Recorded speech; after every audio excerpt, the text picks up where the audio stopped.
Hey everyone, welcome to the Dragon's Lair. You have Sam and Chris here as always, and we are welcoming to the channel Matt from Drop Beacon. Matt, thanks for coming on, man. We really appreciate you coming and hanging out with us tonight in the Dragon's Lair. Thanks so much for having me on. Appreciate it, Yeah, Sam and Chris. yeah, absolutely, absolutely. So before we go into Drop Beacon, we've got an awful lot to discuss on that.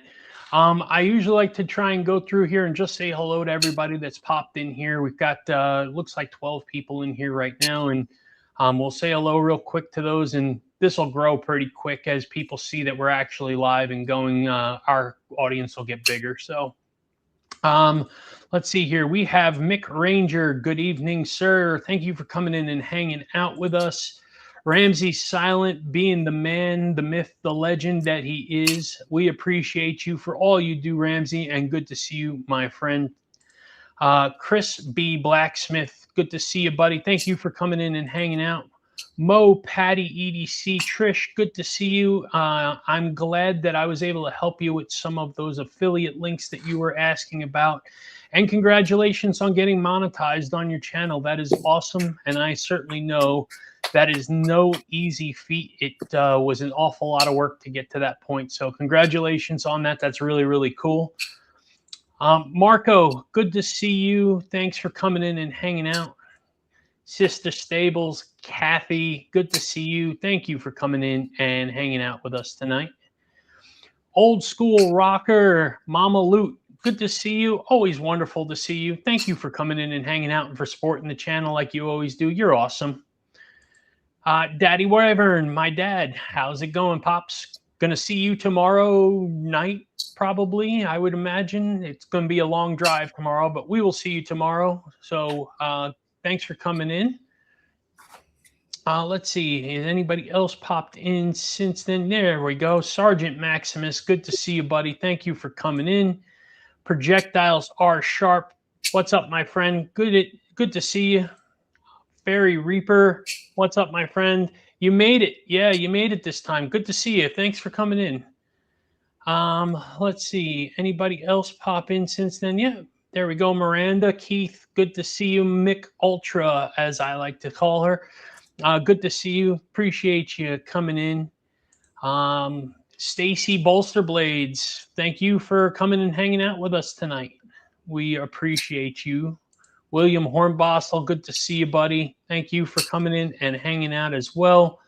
Silver Trails Outdoors, thank you for coming in. Good to see you. Shane Dog, appreciate you hanging out with us tonight. Wanna know why knives, yo? Good to see you, my friend. Appreciate you hanging out with us tonight. Sanders G, my friend, good to see you. Thank you for coming in. We appreciate you showing up. Wheezy3, John, good to see you, buddy. Hope you're doing well. Thank you for coming in and hanging out with us tonight. We are almost down to the bottom here, and we are caught up. Woohoo! So that was a lot. We're already up to 19. So, like I said, we'll grow pretty quick on this one. So Matt, thanks for coming in. As I had Yeah. said before, um, for those of you that don't know, uh, Drop Beacon and Wyvern Kodiak have partnered up, and we've been working together, trying to grow each other. Really, when you look at it, it is a really cool relationship that we have. You know, Matt's trying to grow the platform, and he's only had it up for a few months now, right? I Little mean, what did you over say, 4 months 4 months? now. Yeah, a little over Yeah, four. 4 months. And last numbers that you gave me about a week ago in email, you said something about 15,000 visits. In a month, we had 15,000. Now we've exceeded that. We've got Wow. over 2,200 logged in users using the platform, subscribing to the giveaways, buying things, getting introduced to new creators like yourselves. So we've got some traction. It's exciting, but grateful for the opportunity to talk a bit more about it here. Yeah, absolutely, buddy. And that's incredible. I mean, 4 months, 2,200 logged in users is pretty great. Having that much traffic into the site is great. And you had mentioned giveaways and Yeah. things like that. You know, I will tell you firsthand, folks, they are legit. Okay. And I will show you in a little bit. Though the person who never wins squat won like $160 fidget toy. Okay, so I can tell you that it is the real deal. You know, Matt runs a platform that is has some giveaways on the homepage, and yeah, they advertise stuff too. I mean, they advertise the Gracchus pre-order. They have some things for Blade HQ up there. I think it was Blade City was the other one, Yeah, right? we're doing a giveaway with Blade City. There you go. We're doing a Devo. giveaway with Devo knives. So there's a bunch up there. Yeah, yeah, lots of stuff going on that one. Clint Crosby, good to see you, buddy. Appreciate you coming in and hanging out. Fred the Lug, hey, buddy, thank you for coming in and hanging out with us tonight. Yeah, so Matt, let's boil it down to something simple, and maybe for everybody at home or wherever they're watching from, what is Drop Beacon? Can you kind of define what the platform is? I think if I had to distill it down into a single sentence, it's an all-in-one platform for EDC, right? So Okay. what does that mean? People are interested in surfing for products, and in order to do that, you've got to go to individual brand websites. People are on Facebook, people are on Instagram, people are in Discord servers, people are on the Reddit subreddits for Knife Club, knife deals, et cetera, et cetera. What I wanted to do is just bring everything together. You've got your products, you've got your brands, you've got your buy, sell, trade listings, you've got pocket dump opportunities. You get introduced to new creators who are on YouTube, of course, like we're doing a live stream right now. So the hope is to create a utility for the EDC community. And, you know, in partnering with folks like yourselves, like Kevin from Lefty EDC, been introduced to a lot of those in the community who've provided all sorts of feedback, things they'd love to see in a single platform. And that's what we're doing. Yeah, it is really, really cool to kind of, I don't know, it's an aggregation of EDC everything, right? It's not just shopping. It's not just content. You know, you even have a pocket dump gallery, right? Yeah. I contribute to that a few times already. You know, truthfully, I can tell you that I post in so many different places in so many different ways during the day that I honestly forget half the time to do it. And shame on me on that, because I really should be doing it more.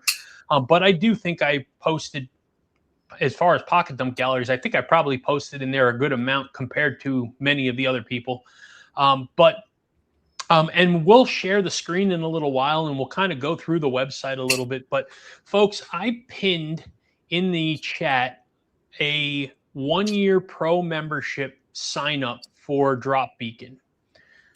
So go to the link. It doesn't cost you anything. Sign up for Drop Beacon. It is a really, really cool platform. If you're a consumer, like many of you are, and you want to go over there and find something, rather than going through the same 10 websites or 5 websites, trying to find that one, I don't know, Chris Reeves Sabenza, right? You can go in there and it's going to help you find it by one search, a whole bunch of sites. Right. Or if you're a content creator, having all of your stuff in one place and then having all of your affiliate links and stuff like that there as well makes it really, really nice and easy and clean. So it's very, very cool. And then obviously there's some really cool giveaways. I mean, Devo Knives is doing a giveaway for one of their small boys, and it's a $250 knife for somebody that's going to win that. There's a Mokatai fidget right now that's out there. I can tell you Mokatai is not a cheap product. So $400 fidget. It's yeah, insane. that's a $400 fidget. There you go. Thanks, Matt. So, I mean, you got a chance at winning this stuff. It doesn't cost you anything to enter it, and it's super easy to do it, right? You just click on something and it gives you an entry number. It's pretty simple. Hey, So Sam. I definitely would suggest hopping in there and signing up. Hey, can you check out Mick Ranger's comment at 912?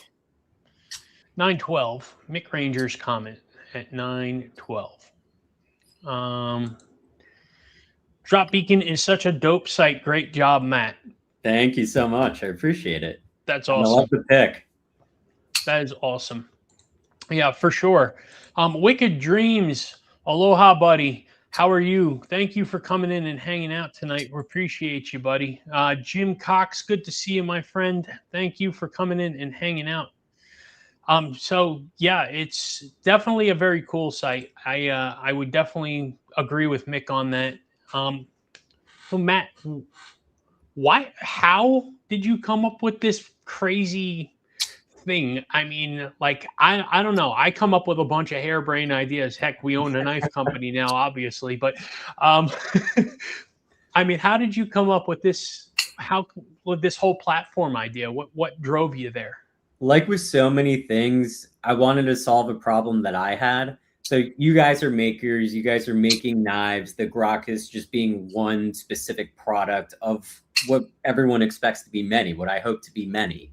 I likewise was making a product, and it's right here. It's a unique fidget. So this is made in titanium. It's called the haptic hubcap. And I was excited to get it out to market. But while I would say making things is hard, marketing them is even harder. I mean, I had been on no social media for over a decade. You know, I was an early Facebook guy through high school and college, and then I just decided to drop it.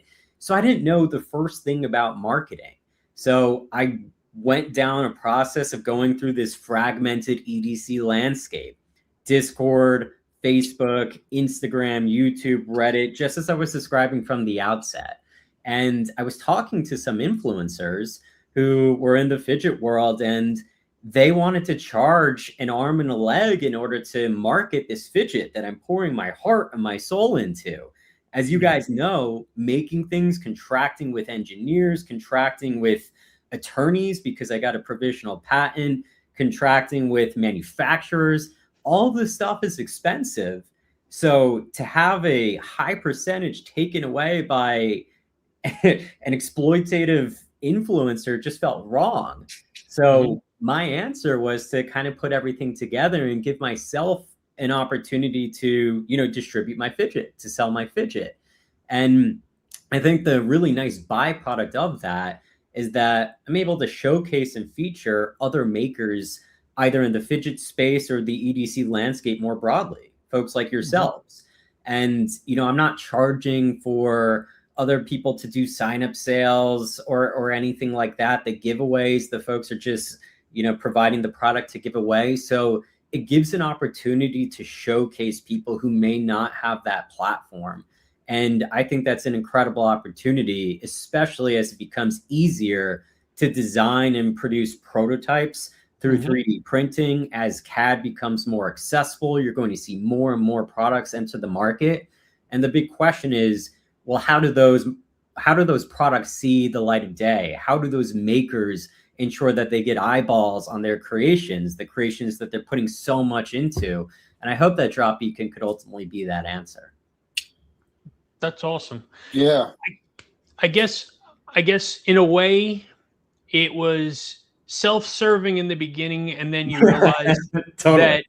that all ships rise together, if you will, when you're kind of working as a team, right? And you know, I think that was one of the things of how our initial meeting went was, you know, you help me, I help you type of a thing. And that's great. That's what Chris and I love that. I think that's something that we love about this community as a whole, is that I feel like everybody is really caring and wants everybody else to succeed. Go on any channel and say, hey, I'm trying to get to 500 subs or 1,000 subs. And almost immediately somebody jumps in and, hey, everybody go over and check out this channel and make sure that you subscribe to it. Let's try and get them there, right? So it's just everybody's trying to get everybody better. And to expand on that, we do knife content, but we sell knives, right?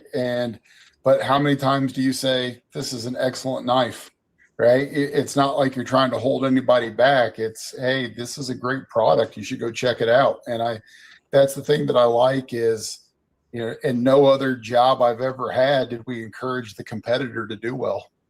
Yeah. Absolutely.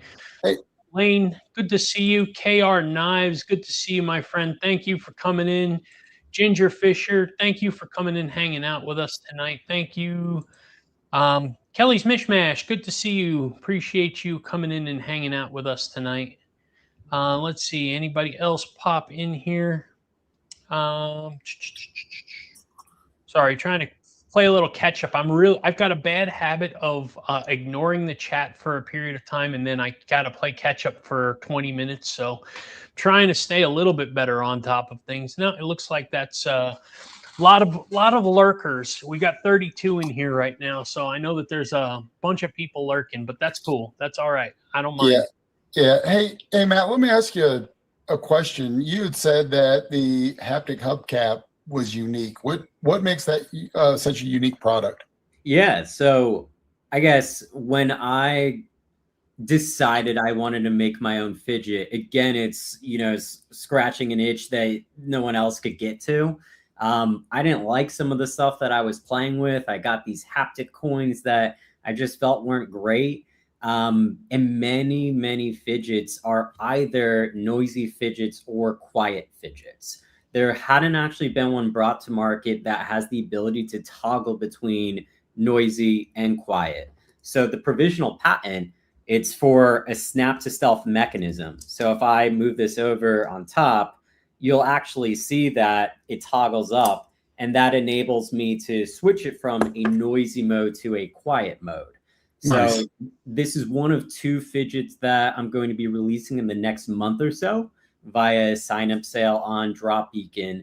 There's the haptic hubcap as well as the cheese wheel. It's comparable in its design, but rather than these etchings that enable you to see through to the bearings, it's going to be a full shell on top with 2 mice. So as you spin the dial, you're going to see the mice, chasing the cheese that serves as the toggle. That's so cool. I'm excited to have it ultimately see the light of day. It's been a painstaking and very, very long process. Again, I'm sure you guys know, being knife makers yourselves, but yeah, you just want something to finally get out there, and the product to be final. Yeah. Matt, I could tell you, and Chris is witness to that. When they delivered the prototypes for the Gracchus, it actually arrived on my birthday and the day before Chris's birthday. So we're a day apart. Our birthdays are a day apart. Nice. And so fantastic present for us on that. But it was one of those things where when you see your drawings and your crazy brainchild become tangible and touchable, and it's physically there, 3-dimensional, you can touch, it hits you different, right? It's a completely different experience at that point. And I certainly don't want to liken it to my kid, because I certainly love my child a lot more than a knife, but in your own way, it's like a baby of yours, right? It's something you've created. It's something that you've tendered and put a lot of attention and time and effort into to create. And so seeing it come to life is spectacular. Yeah, and I was just going to say, what's so interesting is that Drop Beacon is basically a software product, right? It's an internet platform, and it's so much quicker to get out there, to get feedback, to iterate. Whereas this is actually a non-functioning prototype from India. I've worked with a bunch of different manufacturers and got quotes, got different prototypes. So I'm glad that the prototypes you got on your birthday were successful. This, however, it's unfortunately not. But my point in raising it is, with manufacturing, with something that you could actually hold, there's just little margin for error. If you have a software bug, you could easily remediate it. If you have a bad prototype, you need to send back the updated specs to the manufacturing facility. They need to, again, turn on the CNC, precision CNC machines and do another run. So, it's time consuming. Yeah, it's time consuming. It's trial and error for sure. And, in our scenario too, it was what we received, the prototypes we were really pleased with. And we did some testing with it, and we saw things that we liked. We saw things that could be improved, right? And I'm sure you'll go through this as you start getting working prototypes in of when it is good enough. Yeah. Right. And now you want to make things a little bit better, or you want to refine maybe small refinements here and there. But it's also the same thing if you're not the one going out firing up the CNC. Yeah. There's a lot of expense and time to wait. So you say, okay, I want to change this, this, and this. And now you've got to wait for it to come over an ocean to see, okay, was that exactly what I wanted? Yes or no? I know exactly what you mean. Yeah. Yeah. So Matt, Sever7, who is another content creator and knife designer, he has a suggestion here. He says, I think Drop Beacon can partner with the Choil app. It's an app that tracks collections and their value, both treading new territory. Maybe this is something beneficial for the both of you. I would love to. So I have not dabbled in the Choil app, but I have seen advertising for it. And he is on Instagram. I've seen him on there before. So maybe that is something, at least, throwing a message out to him or something like that and saying, hey, we're both in uncharted waters right now. What do you think about having a conversation? Kind of like you and I did, right? We just started off that way, and then we all got on a Google Meet and hashed some things out. So cool idea, Derek. That's actually a really, really good idea. Good call out on that, buddy. Yeah, thanks for bringing it up. And again, how cool is it that just get on platforms like this, and a lot of people out there with their experience and talents and ideas go, hey, you ever thought of this? And you never know when the next idea either takes root and it becomes amazing, or it leads, that's the pathway that you needed to go to the next route. So that's fantastic. Thanks, Derek. Yeah, thank you.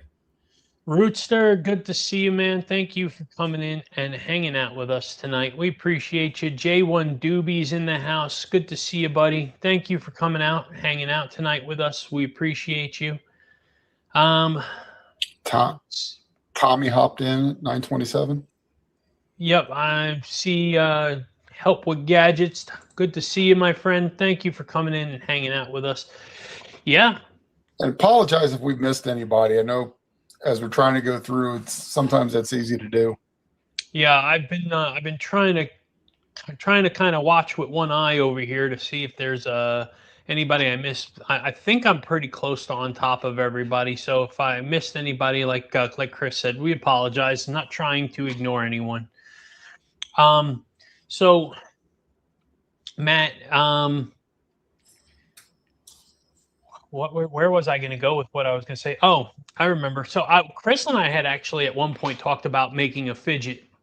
We had talked about fidgets. We talked about, some other things like a pry bar, right? And obviously there's not a lot to a pry bar, but surprisingly enough, there's more to a pry bar than you think. Well, there's not a lot to a pry bar until you send it over to me to look at, and I'm like, what about these 100 things? Yeah, I overcomplicate almost everything.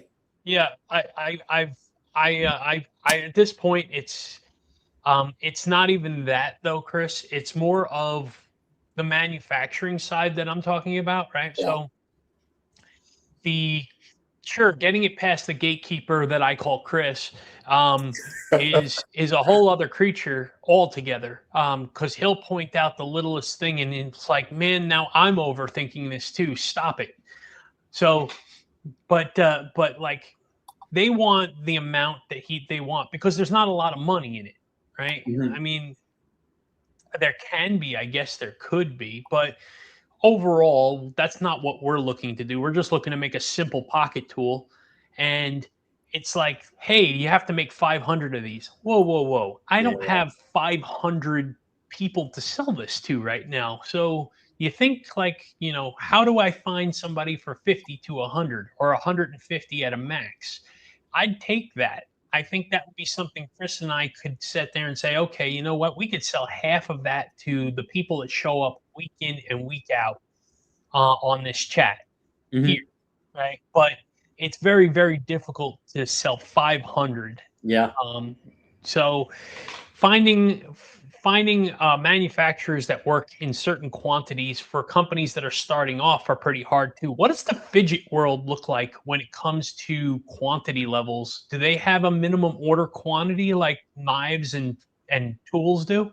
It's largely like you described. So, of course, when you scale up, let's just say to 500 relative to 200, you gain some economies of scale and your margin gets a bit better. They give you better pricing.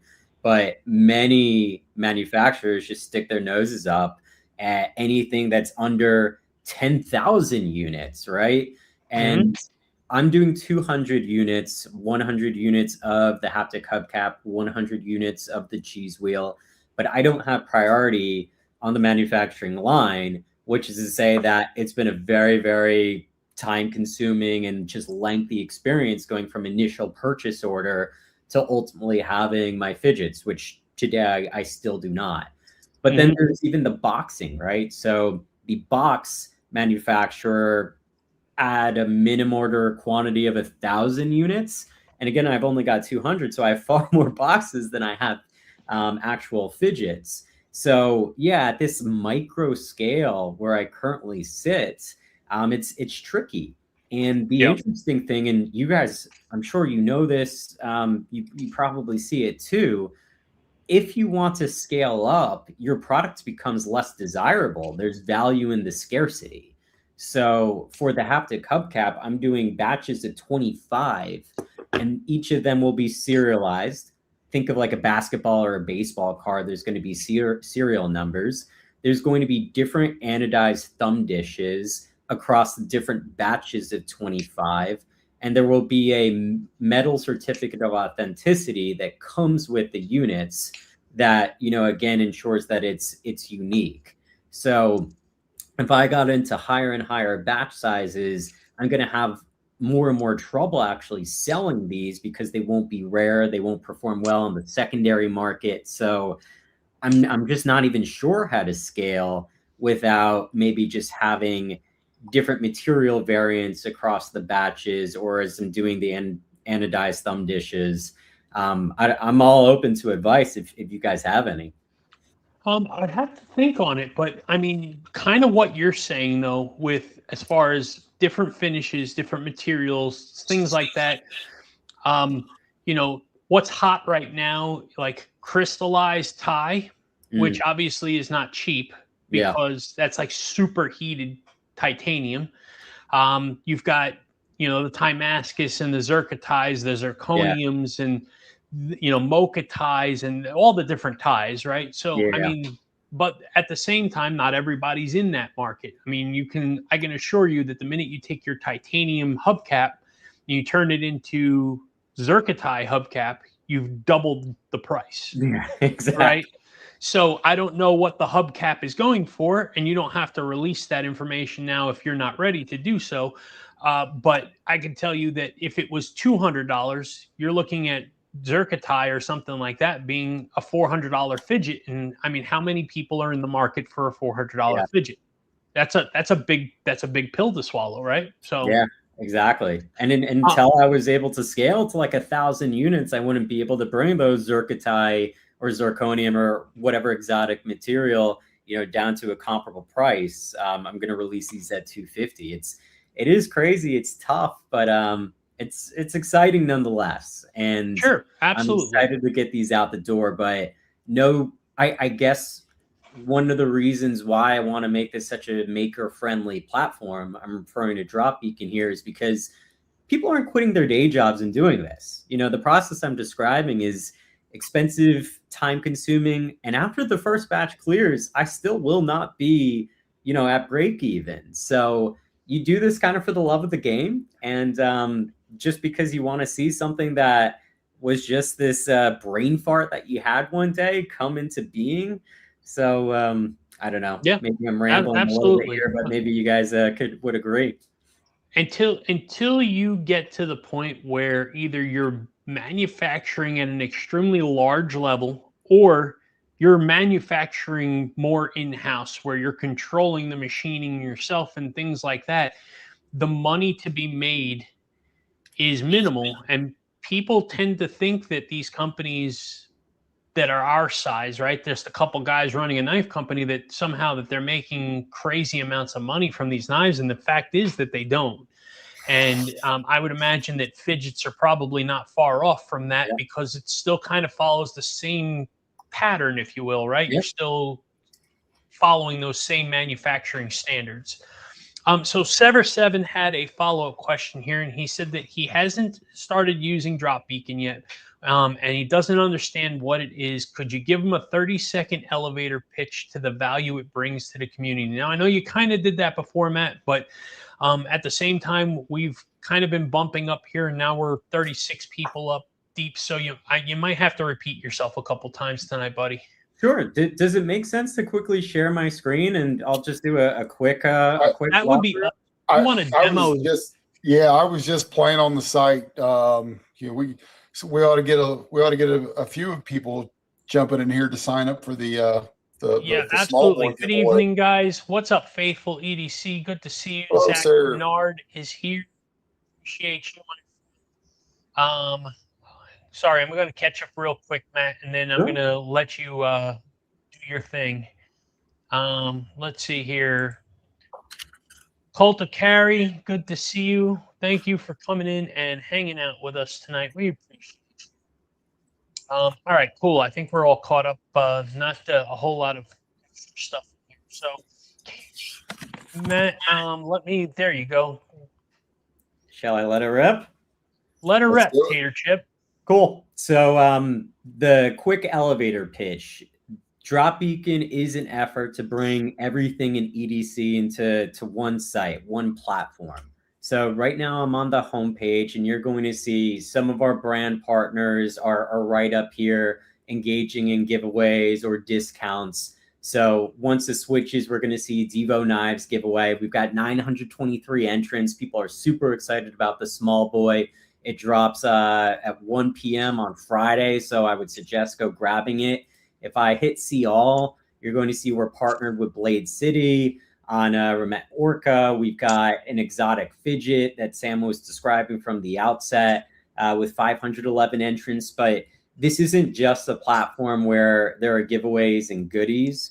We've also got, if I scroll down here, a bunch of different things across a bunch of different manufacturers, brands, small makers. So we've got all the EDC categories: knives, fidgets, pry bars, multi-tool, bags, wallets, watches.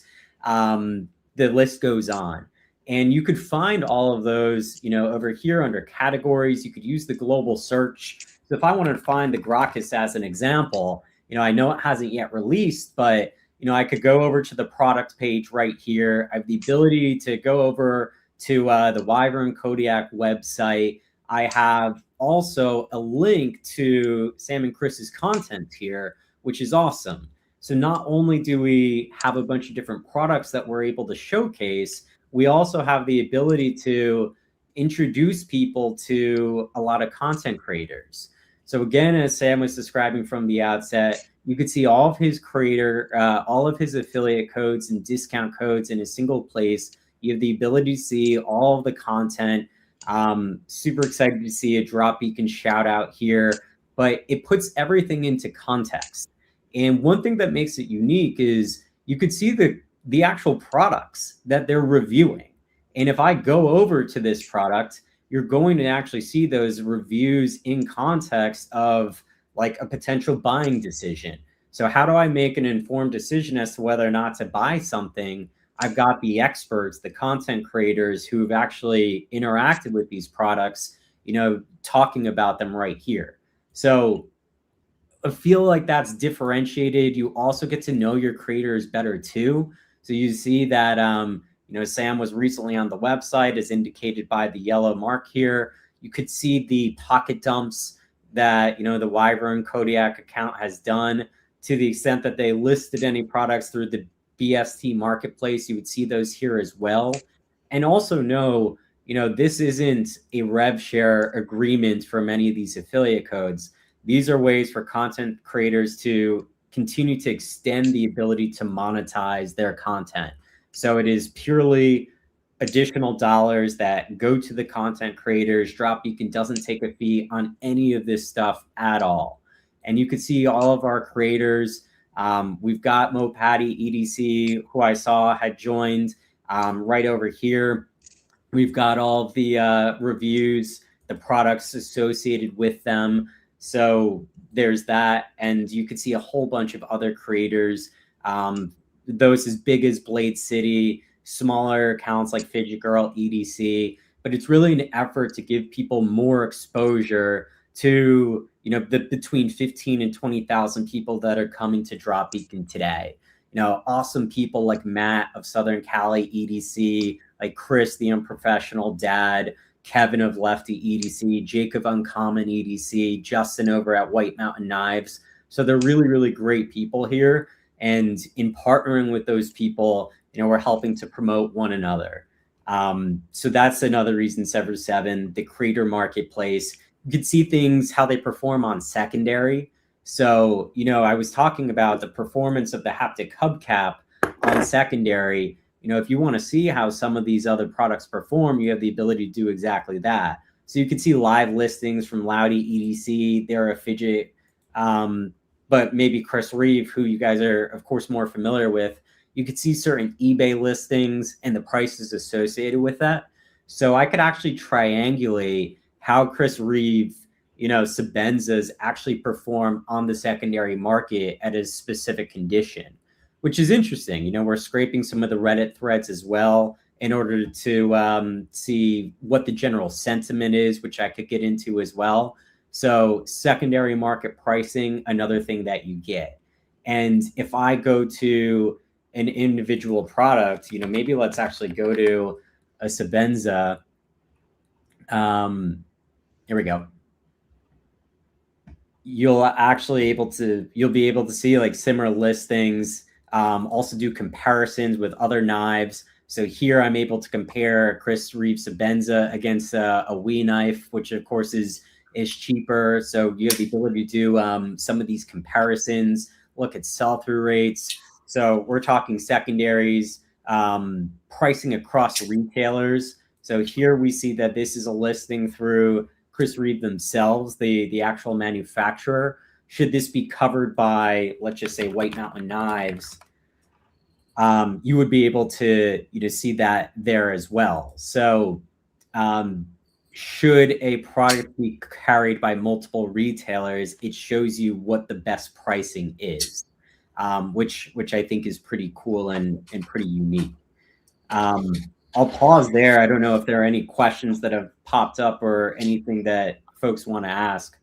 So Mick popped in something, said, how about adding a custom spot on Dropbeacon for smaller makers to get on, like certain leather makers or custom scales, etc. And, you know, I don't know if you need a separate section for that or not, Matt, I guess. But I would say that, I mean, Dropbeacon's a great place for exactly that, right? I think somebody that is making sheaths or leather wallets that are homemade in their own shop, or, you know, if they're scale makers and anodizers and things like that, those types of people could absolutely utilize this platform to gain some exposure for sure. So to that exact point, I'm going to be partnering with some small makers in both the knife and fidget community on sign-up sales. So Okay. we see here that we've got giveaways, the same functionality, the same mechanic, whereby you enter the drawing and then ultimately the drawing gets run. It could apply to a sign-up sale. So some small makers, they may not have something to give me for free. You know, it's expensive to do that. Giveaways may not work. Why not use the same homepage real estate, the same email capability where I notify people about the sign up sale to draw attention to small makers? So what we're going to be doing is, let's say, have small batches of 20 from a small maker, and they could sell it right through this same exact mechanic. So maybe there's demand for of 100 folks, but there are only 20 units. You would have an oversubscribed sign-up sale, which makes the maker look good. There's a ton of demands, and then we draw those 20 winners, and then the maker fulfills those orders. So that is the next step in Drop Beacon, taking what was just a giveaway and turning it into a sign-up sale, so some of these makers could get the visibility to their products and hopefully sell out their wares. Very, very cool. Actually, before I get to this question here, SC Knife Monkey, good to see you. Thanks for coming in and hanging out, buddy. Sever had a follow-up question about basically, and I think we've discussed this in the past when we had a call, Matt, but about scraping Blade Binge into this. How can you discuss that? I know there was a reason behind it, and I'll let you kind of explain that. Yeah, I mean, at some point in the future, it'd be great to integrate with Blade Binge. Just need to coordinate with them. So it might be additional outreach like it would for the app maker. So I'm certainly open to any number of opportunities. It's just we're getting our start. I think that we need to get the credibility required to engage with some of these big folks in the space, and hopefully Blade Binge will be open to opportunities to connect in the future. Yeah. Metal Relic Art, good to see you. Greg Veritas, good to see you. Neil McKenzie, thanks for coming in, buddy. Appreciate you. Lion Not a Sheep, what's up, my friend? Good to see you. Appreciate you coming in and hanging out with us tonight. And yeah, keep in mind, folks, Matt's been doing this for 4 months, right? He has built this platform for 4 months, and he is still really in the infancy of this platform, and he already has over 15,000 hits in a month on this. He has over 2,200 registered users on here, and in just 4 months, this is going to get much, much bigger. And so it's just give it a little time, give him some time, get the word out about this. What's going to help is going to be folks signing up and folks utilizing the platform and letting other folks see the value of a great platform like this. And then through word of mouth, through natural growth, companies like Blade Binge and these other bigger companies like that are going to see that the public is using these things, and they're going to naturally want to attach to something like that, right? Yeah. I thought I missed you this week, or was it last? 2 weeks ago, Dale, but we are here last week, and we're here this week, and we appreciate the $2 super chat, my friend. You are awesome, and get a dragon roar.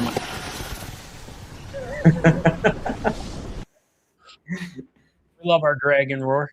So thank you, Dale. Appreciate you, my friend.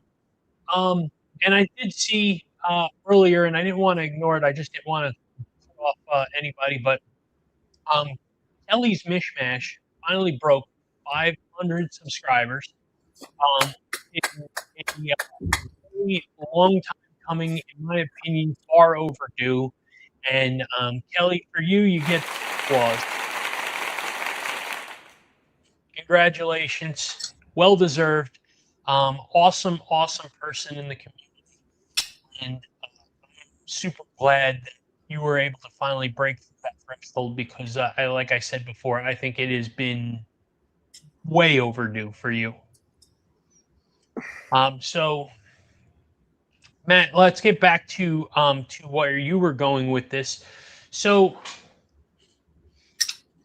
from a consumer's perspective, you kind of showed that when you were looking at, and let me hide this for a second so that we're big again for a sec. So you kind of showed from the consumer's perspective of, hey, I'm looking for something, and then you're seeing different websites, products, lowest prices. You're able to see secondary market scraping things like Reddit and eBay and things like that. You were able to do some comparisons and stuff like that, which is great. You also had the content that's attached to that, which is good too. Right. If, Chris and I are, don't get me wrong, we're designers and we're company owners, but we're consumers as well. We love buying knives, probably more so than we probably will admit to most people. But when we do, we're doing our research, right? We're seeing pictures and then we go and we look them up and what's the reviews look like on this? What do people that we trust feel about these things, right, and stuff like that? So that's one element of it. And then from a company's perspective, we're seeing a lot of these companies that are advertising through you. We were one of those folks, and Devo's doing that, and Blade HQ and Blade City, and all these companies are doing that. You've got the giveaways from a content creator seat. Okay, can you dive a little deeper into how you find that to be a benefit for a content creator? Because I think, as much as everybody in here is consumers, you still have the Sever Sevens, the Kelly's Mishmash, the Trish Mo Patty EDCs. I think I saw a couple other folks in here. Well, projectiles are sharp. Helpful gadgets. I mean, there are quite a few creators. channels in here, Yeah. sure. and a lot of them would probably want to know, okay, great, you've put all the videos that are already on YouTube in one place for me. And in all my descriptions in YouTube, I put all my content, not my content, my affiliate links. So how is this any different other than you're duplicating something I'm already doing? So how do you explain the benefit for content creator? I know the answer, but I think it's best that you explain that. So all of the affiliate links, well, let me back up. For one, I am taking via the YouTube API. So YouTube gives the ability to actually pull in the video content as well as those descriptions. And I'm pulling all of those affiliate codes onto the website. So if I am ever to purchase a product or link out to a product that has your content on it, you are going to have your affiliate code embedded into that link out and get compensated for that purchase that was made through Dropbeacon. So before I stopped sharing my screen, I was on the discount code site, and you have the ability to see all of these folks' codes, right? So, Dropbeacon has a relationship with Blade City. Any purchase made through Blade City, is 10% off using the Dropbeacon code.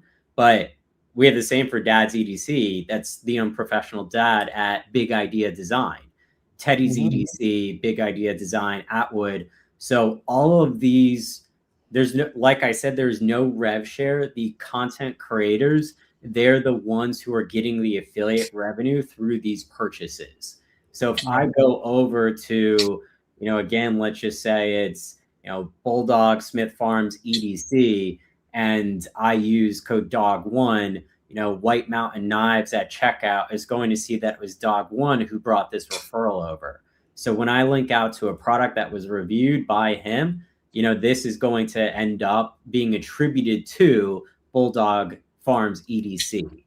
Right. So it is a good way, the way I phrase it, is to expand your monetizable surface area.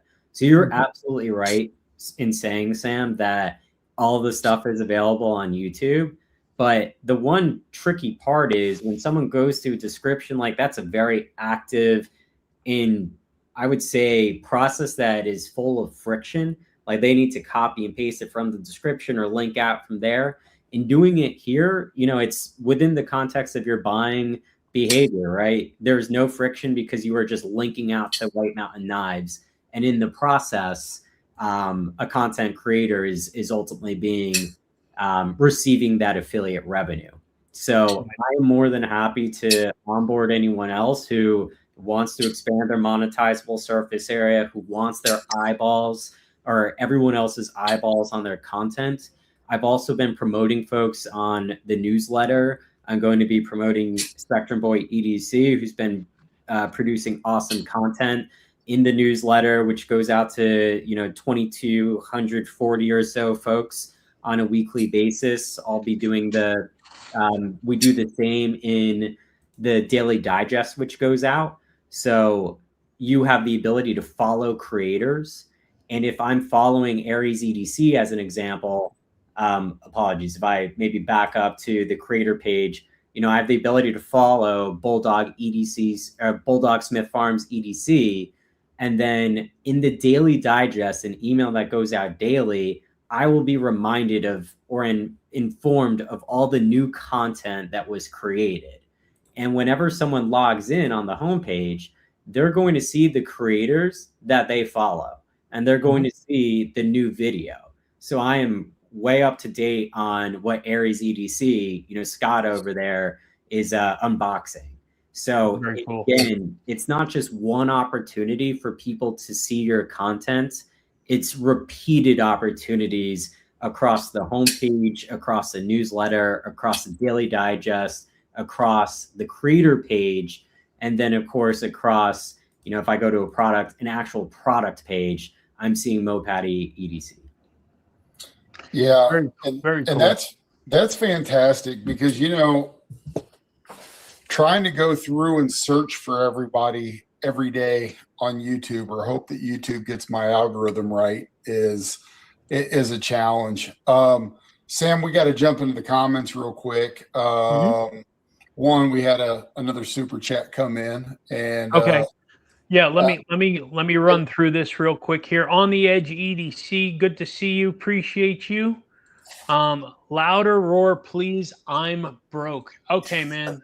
Let me see if I can help you out here. Louder roar.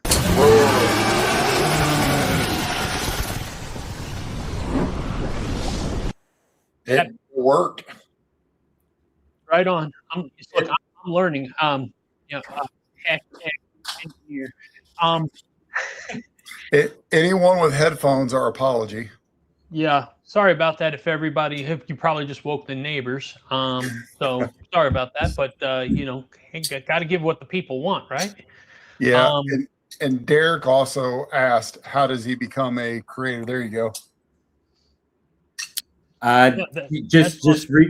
Just reach out to Matt at edcforme.com and I'll set you up. You know what? I'm actually just going to take a note. I'll set you up right after this. But if you reach out to Matt at edc4me, the number 4, I will go ahead and get you set up right away. That's awesome. And Derek's a good dude. He's a friend of the channel, Matt. So he's got a nice sized channel growing. Had 2 knife releases in the last few weeks. Amazing. As well. So very, very cool. As a matter of fact, the knife that I reviewed today, the Get Some by KB, is actually his first design. Chris dropped that off to me yesterday, and been thoroughly enjoying playing with that. That's a very, very cool knife. So shout out to Sever on that one. And if you haven't seen today's review, I'll be sure to promote that on the site, Derek. I'll promote your creator channel as well as the knife. So please just don't hesitate to reach out. And talking about that for a second. So like I had said before, you helped promote the Gracchus during the pre-order. For those of the people in here that would be promoting a product, let me tell you a little bit about what Matt did for us on this. So when he promotes the product and people click in and they have show interest, purchase, whatever they're doing, he's building you a mailing list essentially. And then he gives you links to a portal that only him and you will have access to. You go in and it's a CSV file essentially, Excel spreadsheet, if you will, of email addresses. And so Matt supplied me with, I don't know, grand total at the end was like 84 or something like 89. that. Yeah. 89. There you go. Email addresses. And then I was able to take those and upload them into our website, which then put all those people on our mailing list. And then every week leading up to the close of our pre-order, I was shooting out emails, and these people were now part of that because they had expressed interest in there. So Matt directly was able to build a huge portion of our base newsletter folks. So that was something really, really cool. Yep. Yes. Kathy, 100%. And I definitely think, look, Aries is on here, right? I think that you and Clayton would be absolutely fantastic for Drop Beacon. I think that you guys fit a perfect profile for that. So Matt, Kathy here is part of the Burning Stables Forge company. Okay, her brother Clayton forges steel, makes handmade knives. They're out of South Carolina, incredible knife makers. As a matter of fact, Chris is got one in his hand right now. Oh, wow. Beautiful. Here, Chris, Amazing. let me blow that up for a second. There you go. Gorgeous Yeah. Damascus. And Kathy makes all the leather sheaths, and she does all the handwork on that, and it's absolutely stunning. And they're really, really great part of the community. Sorry, Chris. Let me blow that one up too. There you go, buddy. There's this other one, and man, again, I don't think it just does it justice. The Damascus on here, there's so many layers. Seeing it in person is completely different. But yeah, Kathy, I think you and Clayton should absolutely reach out to Matt and have a discussion, right? It doesn't hurt to just have a conversation. If it's not right for you, if you don't feel like it's if you don't feel like it is a good thing for you guys, Matt's not going to pressure you to it. But at the same time, it costs you nothing, and all it's going to do is give you exposure and opportunity. So I think that would be really, really cool. Speaking of the devil, there he is himself. Boom. Man, what's up, nerd? And hey, Matt, can you give out your email address one more time? Yeah, it's I'll put it in the chat that I've got with you guys. It's just matt@edcforme.com. If you guys could share that with the group here. But I'll just maybe show the site once more, just exactly what I will look to do to promote small makers here. So just how I have this giveaway for the Devo, you see we've got 926 entrants, so a ton of interest in this giveaway, but we will just do a sign-up sale. So I could send the email to the 2,200 plus folks who are logged into Drop Beacon. They will get a very clean email with the description of what it is that you guys are offering, description of the brand, promotes brand awareness, and it gives people the opportunity to sign up for a potential buy, right? So I find that the sign-up sales for small batches are super successful. Again, there's more demand than there is supply, and it helps to just put people on the map. But also in having a sign-up sale, like Sam was saying, people are opting in to share their email with Devo Knives. So Kevin, awesome guy. I know just about everyone on this knows him. He has a knife brand. He likewise wants these email addresses. So in opting in, which I need from a regulatory standpoint to ensure people opt in, you're capturing that email and you're sharing it with the maker. So not only are people potentially going to be buying your products, but just as Sam was saying, those who didn't win the sign-up sale, who can't actually make the purchase, they're on your email list. So they will see subsequent drops that you guys have to offer. So it is a good opportunity to build that list. Yeah, and the good news is that it gives Burning Stables Forge some exposure, and they certainly need that because Clayton's got too much time on his hands and he needs he needs busier work. So that'd be great. Yeah. Yeah. As he's probably standing in front of a grinding machine right now with his hands covered in hot sauce because he's shoveling food in his face. And he's literally called me at 2 a.m. from the workshop while I'm sitting here at my drawing desk, and he's sitting there with covered in metal shavings and everything else. So I mean, Chris is saying that out of all joking because the guy doesn't stop working, to be quite honest with you. But and Clayton, I know you can't type, but that's very cool of you to come and hang out with us tonight, brother. We appreciate you. And yeah, Kathy, I definitely reach out to Matt and set up a conversation. I think something like this is just great exposure. And again, there's nothing to lose out of this. It's just another layer for you, if nothing else, to give you more exposure. And as you guys expand what you're doing, I think something like Drop Beacon is going to enable you to get wider and cast the net farther for you. So it's a very cool concept.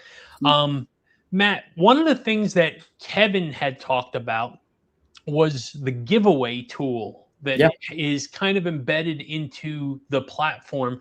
Now, for the content creators that are in the chat here that do some giveaways, can you show it, or can you explain it?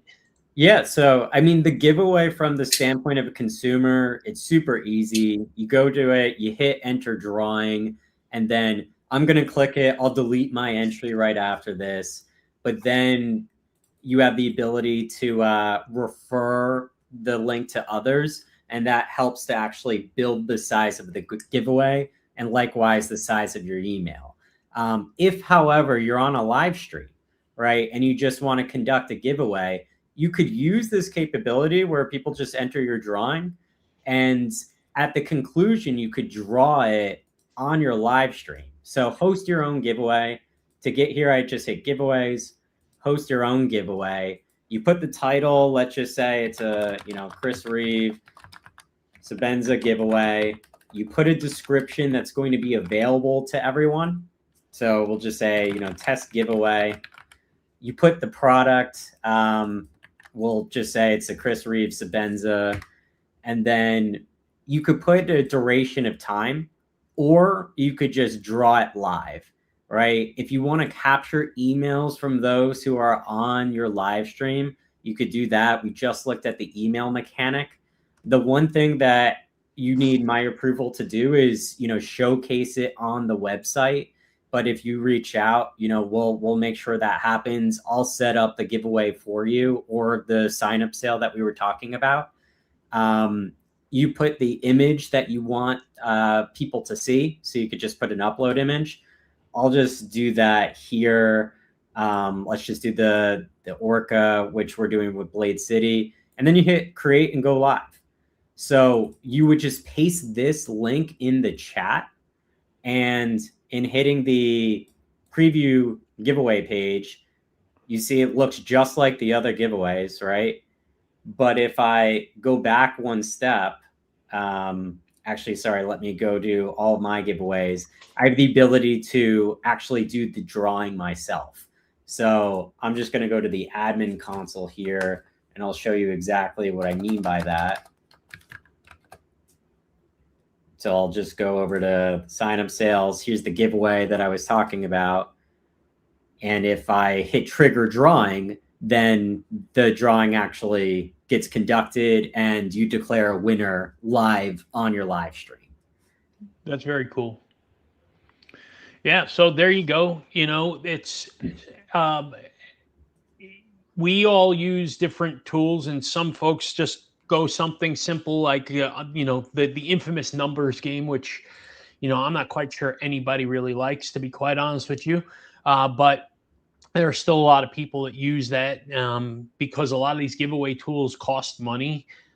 We have a free giveaway tool that we've used in the past, but I think going forward, obviously, I think it makes sense to use something like Drop Beacon, where we can absolutely get folks to get engaged with not only the platform, but have a live giveaway like this on a tool would be very, very cool.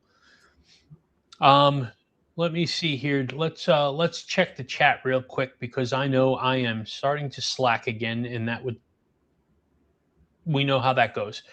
Jack Kim, good to see you, man. Thank you for coming in and appreciate you. Rebel Rousers in here. What is up, my brother? Thank you for coming in and hanging out. Appreciate you spending some time with us tonight. Let's see. Did I miss anybody here?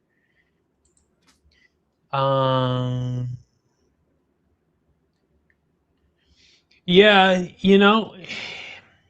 Sever, here's the challenge, okay? And I'm not saying that it is or isn't a challenge, but um, you know, you're looking at the very, very top guys in the content creation world, right? You know, Melissa Backwoods and Metal Complex and Neves and Miguel and I mean these guys collectively you've got a couple million subscribers between those folks, and so the question just becomes whether or not they are even worried about necessarily growing because right at this point they're organically growing on themselves. You get to a certain point where you just get so large where it's a self-sustaining machine in a lot of ways. I'd love to see folks like Neves and Tri-State and all of them get in there. And as I get an opportunity to talk to them, I'm definitely going to discuss this with them because I think it's a great opportunity. And those are folks that care about the EDC community a lot. And I think that it's an opportunity for them to impact a platform like Matt's to make it better because of their reach. So it'll be something that I'll discuss. I am sure that Kevin, Lefty EDC, I'm sure he's already doing that too, because I know he had conversations with these guys already about stuff. So we'll have conversations, but I think when you get on there and you've experienced it, Matt, I think the best remedy for this is word of mouth. Yeah. Right? Everything is word of mouth. I think that is the best way to grow it, is because when everybody starts traveling to Drop Beacon and a lot of people are doing that, it's going to make noise around the community. And just naturally, people like Neves and the Metal Complexes and the Tri-State EDCs, they're going to hear this and they're going to go, oh, there's a lot of noise over there. I need to be in there too. Right. Yeah. So that's just natural. And I have to say, organically through conversation, Kevin got me in touch with Dan of Blade City, got me in touch with Lori of Blade HQ. He's been bridging introductions with other folks in the space. There are going to be more collaborative opportunities with some content creators on sign-up sales, as I was mentioning. So, it is a tight-knit and community that seems to really want people to succeed. And as you were saying, Chris and Sam, like, it's not competitive. You don't want to move up by stepping on someone else's head. Instead, everyone wants to lift one another up. So I've been so fortunate to partner with people who have been so collaborative, and I hope to collaborate with the folks on this live stream. Yeah, absolutely. And I certainly encourage everybody to, if you're a content creator or own a business that is in the EDC realm, definitely reach out to Matt, and it's worth it. And if you're not, then use the link that's linked in the chat and sign up and at least utilize the platform for consumer purposes and make your life easier and consume a lot more content as well, by focusing what you want to see in the users without having to search it through the same way. It does a lot of work for you. Pro tip, use square photos when posting on the Drop Beacon BST page. I see he just posted an area EDC fixed blade.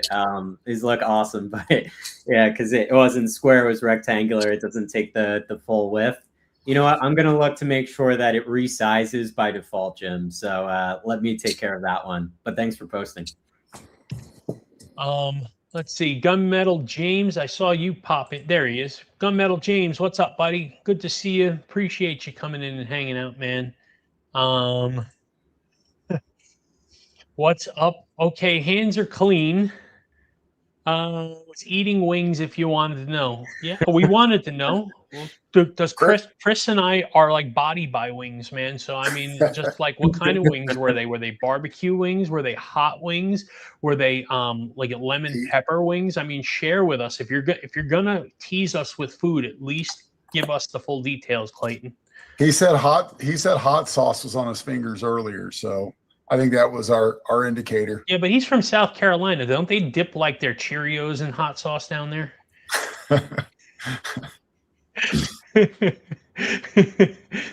I'm just breaking his chops. He knows I love him. Yeah, oh man.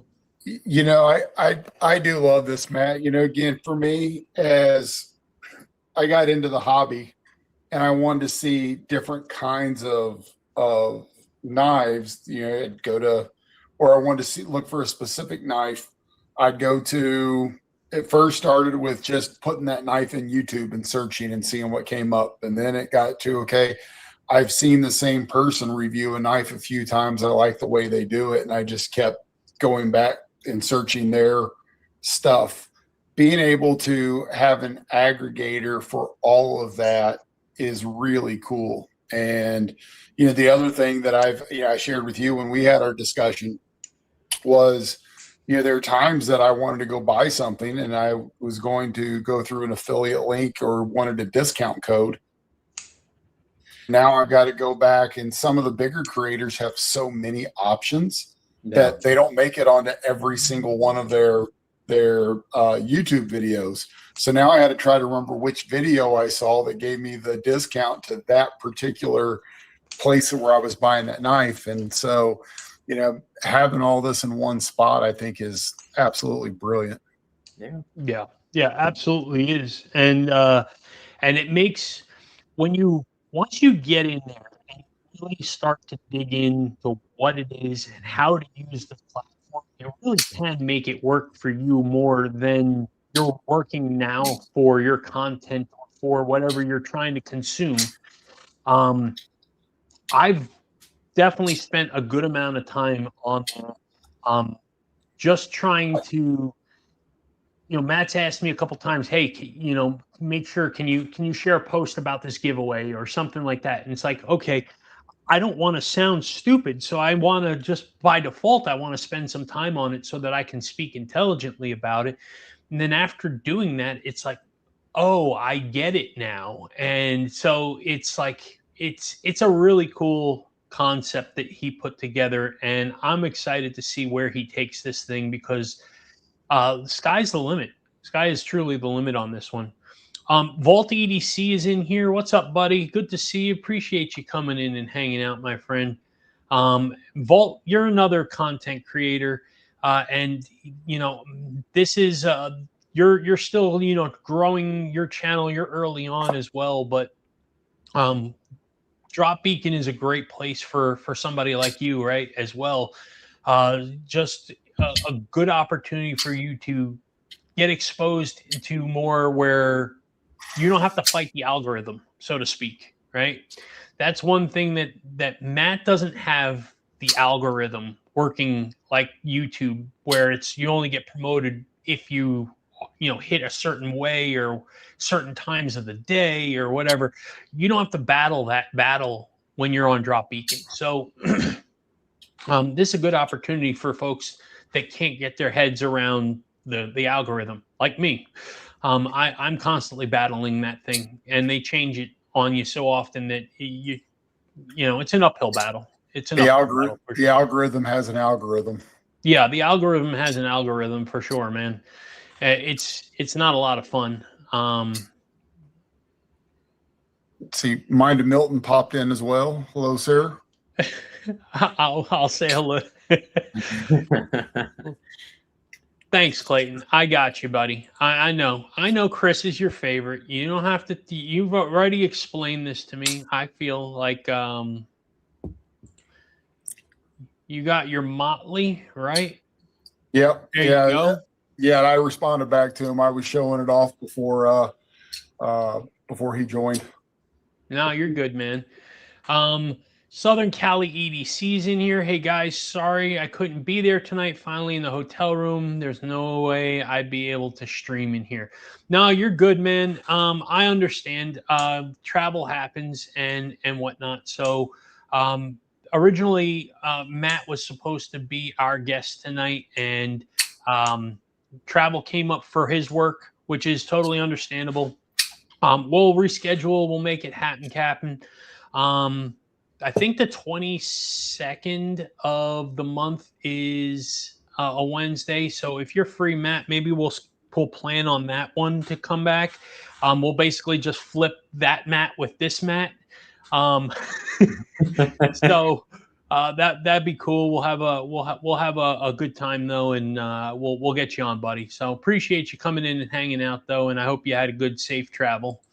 Mind of Milton, yo, what's up, my friend? Good to see you. Appreciate you hanging out with us tonight, my friend. And Mind of Milton's another one, right? Another content creator, another channel, another person that if you're not on Drop Beacon, it's another great opportunity. So definitely explore it. It's the only thing I can plead to everybody is explore it, give it a chance, because Matt is in the community, right? He's a maker, and he's doing this with a lot of love behind it. It's kind of really cool to see what he's done. So I'm digging what he's doing. Robert Jones, what is up, my brother? Good to see you. Appreciate you coming in and hanging out tonight. Let's see who we got. You just a little guy. I know you're just a little guy, but we was a little guy too at one point. And you just got to find every avenue so that you become a bigger guy, because we're still a little guy. We just broke 1,200 subs. Nice. Right? Thank you. But I mean, still, we're tiny when you look at compared to the 10,000, the 20,000, the 50, 100,000 channels, right? We're a drop in the bucket. But I remember when we were at 200. I remember when we were fighting to get to 500. And so, I mean, it's a slow climb. Yeah. And it takes some time. Yeah, you look at somebody like Outdoors 55, Alex drops something and his videos that are failures have 35,000 views. Yeah. Southern Cali EDC, I know you know Drop Beacon, brother. So I know we had said before Matt was going through the page and actually went right past you on that one. So I know you're on there, man. But awesome, showing love to the Drop Beacon from Southern Cali EDC. Very, very cool. And make sure you subscribe to Southern Cali EDC. Matt is an awesome guy. So thank you for doing everything that you do, Matt. It's awesome. Yeah, he's turned 2,000 subs quick. Yeah. Yeah. He really has.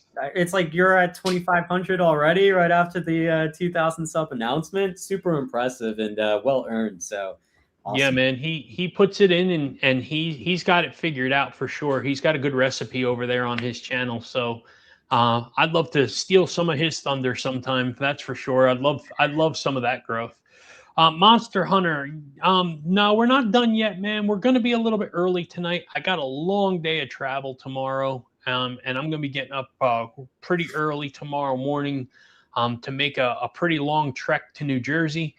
I'm driving it, so it's going to be a long day. So I don't think we're going to go too late tonight, but we'll go a little while longer. Just want to kind of make sure that everybody had some time to ask their questions, make sure that Matt got everything he wanted to show out on there as well. Make sure that everybody walks away knowing what Drop Beacon is. if you're in here, I don't want you leaving tonight without at least knowing what it is and understanding it and giving it an honest to God shake, right? Because that's the only thing that you can ask for, is give it a shot and see if it's something that can work for you. Let's see here. Have a great night, day. Thanks all. Appreciate you, Ramses, for coming in, my friend, and for doing what you do in here. You are awesome, my friend. You're awesome, awesome, awesome. Week in and week out, you are grinding in here, and much love for you, brother. Safe trip. I know you're probably going to get your brother, so have a good night, man. Let's see. Yeah, Sever was early with us, right? I remember, he remembers when I was at 37 subs. That is true, man. And I was reaching out to him going, I don't know what I'm doing, man, but I mean, how do I grow? It's interesting. Chris, the Unprofessional Dad, I got in on his channel really early, saw him, loved his authenticity, kept showing up. He did the 3 knife challenges, so I'd get up every morning, hop on YouTube, start searching it. But then Sever was another one that I used to go look for his content all the time. And then he was selling some knives, and I reached out, and then before you know it, a friendship was born. And then, same thing, man, he just has been so helpful in, along the way, and, helping Sam and I to develop stuff. So again, going back to what was said, even your competitors are rooting for you and encouraging you here. Yeah, absolutely. Rolf Robertson, what's up, my friend? Good to see you. Ragnarok. Man, I still got family out there. I mean, that's where I'm from, and going back there, I'm gonna go hang out with my father, so Daddy Wyvern, and bring my daughter with me, and she's gonna hang out with her grandparents for a little while, see her aunt and her cousins, and she's got some friends out there, so it's gonna be fun. It's gonna be good to just get away from everyday work, right? Unplug for a couple of days. Well, sort of unplug. I'll make a little bit of content while I'm there, but I think I'm gonna probably be doing just some shorts while I'm out there. I packed today. That was epic. Putting my knife case together, my knife roll together, it's like I'm a sick person that I have to carry these many knives to New Jersey. If I get pulled over somewhere in like New Jersey, I'm fairly certain I'm going to need bail money. Yeah. When do the Gracchus start coming out from the pre-orders? So William, pre-orders obviously closed June 20th. The next business day, I was already filling out all the paperwork and documentation to order the Gracchus through Best Tech. So it was probably around the 24th or 25th that I think I paid them in full for it, and the production officially is underway. So they said delivery is 90 to 120 days. You know how it goes with production. My guess would be that at best we're looking at September. More likely we're looking at October, but we will absolutely keep everybody posted as more information comes out and I get updates. You all will get updates. Sister Stables, what knife roll do I use? Well, I have a bunch of them, but the one that I am going to New Jersey with, oh my God, this thing weighs 20 pounds. Just a Spyderco knife roll holds like 20 knives, and then I've got a separate box on the side there. So I'll open this up real quick just so that you can kind of see what I'm looking at here. Hopefully I don't spill all my knives out. So wow. It kind of looks like this. It's got individual pockets that keep them protected from banging into each other. And it's got a nice little strap on the back so you can like hang it on a hook or whatever, and it makes it nice and easy there. And then it just folds all up into into a little pouch like this. It's got some Velcro on it, and it's nice and simple, and that's it. I could throw this in a backpack or whatever, and it makes life a lot easier and clean and simple, and gives me knives to play with. It gives me knives to carry. It gives me some stuff that I can go and make some quick shorts. I've been doing some, I don't know what you guys think, by the way, but I've been putting out some shorts where I'm not talking. And it's just really like 30 seconds of flicking knives in the sunshine, right? Letting everybody see the colors, see the milling patterns, hear the sounds, see it from different angles. That's pretty much it. A little bit of information on the knife at the end, just basically sizes and stuff like that. But I don't know if you all like that, but I've been getting really, really good hits on those videos. People have been really, really jumping on those. Yesterday, I put one out for a poi kilo, and in 5 hours, I was well over 1,000 views on that in just a few hours. So it seems to be a hot way of doing it. So I think that's kind of what I'm going to do in New Jersey, is just to make quick content like that so that I'm staying busy with everybody. Yeah, they're like, yes, Sam, we like it when you don't speak. I knew that was coming. I knew that was coming. I was waiting for Clayton to say it. I got ahead of it. The Dragon Father is his new name, Sam. Yeah, John, I think I saw that in the chat last week. That is an awesome name, and actually, my father thought it was hilarious. So I think it's a approved nickname as well. So Daddy Wyvern or the Dragon Father is very cool. I definitely dig that. So Matt, do you have any questions, I guess, for us or for maybe for the chat, for the folks in here? No questions other than, just let me know what you guys think. I'm receptive to feedback. If any of you want to put your knives, anything that you're looking to sell on the platform, just reach out. As Sam and Chris said, I will do it for absolutely free. Derek Sever7, I'm getting you on as a creator right now, and you're going to get an email just to sign up. So just know that I'm taking care of that. And I appreciate you all giving it a look. And thank you, Sam and Chris, for the opportunity. What you guys are doing are awesome. Love the Grokkus. Super excited to see it and to buy one. Awesome, man. I appreciate that, Matt, very, very much. And we're excited. I'm excited to see when you start getting, your fidgets out there and whatnot. I know. Excited. Dude, I've never been a big fidget person, but recently I started finding myself playing with them a lot more.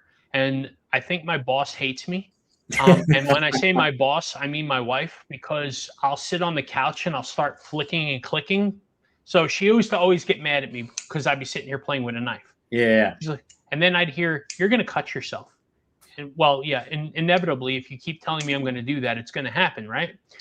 So then I said, fine. So I went and I got fidgets. And then she goes, "Can't you stop? That's so annoying."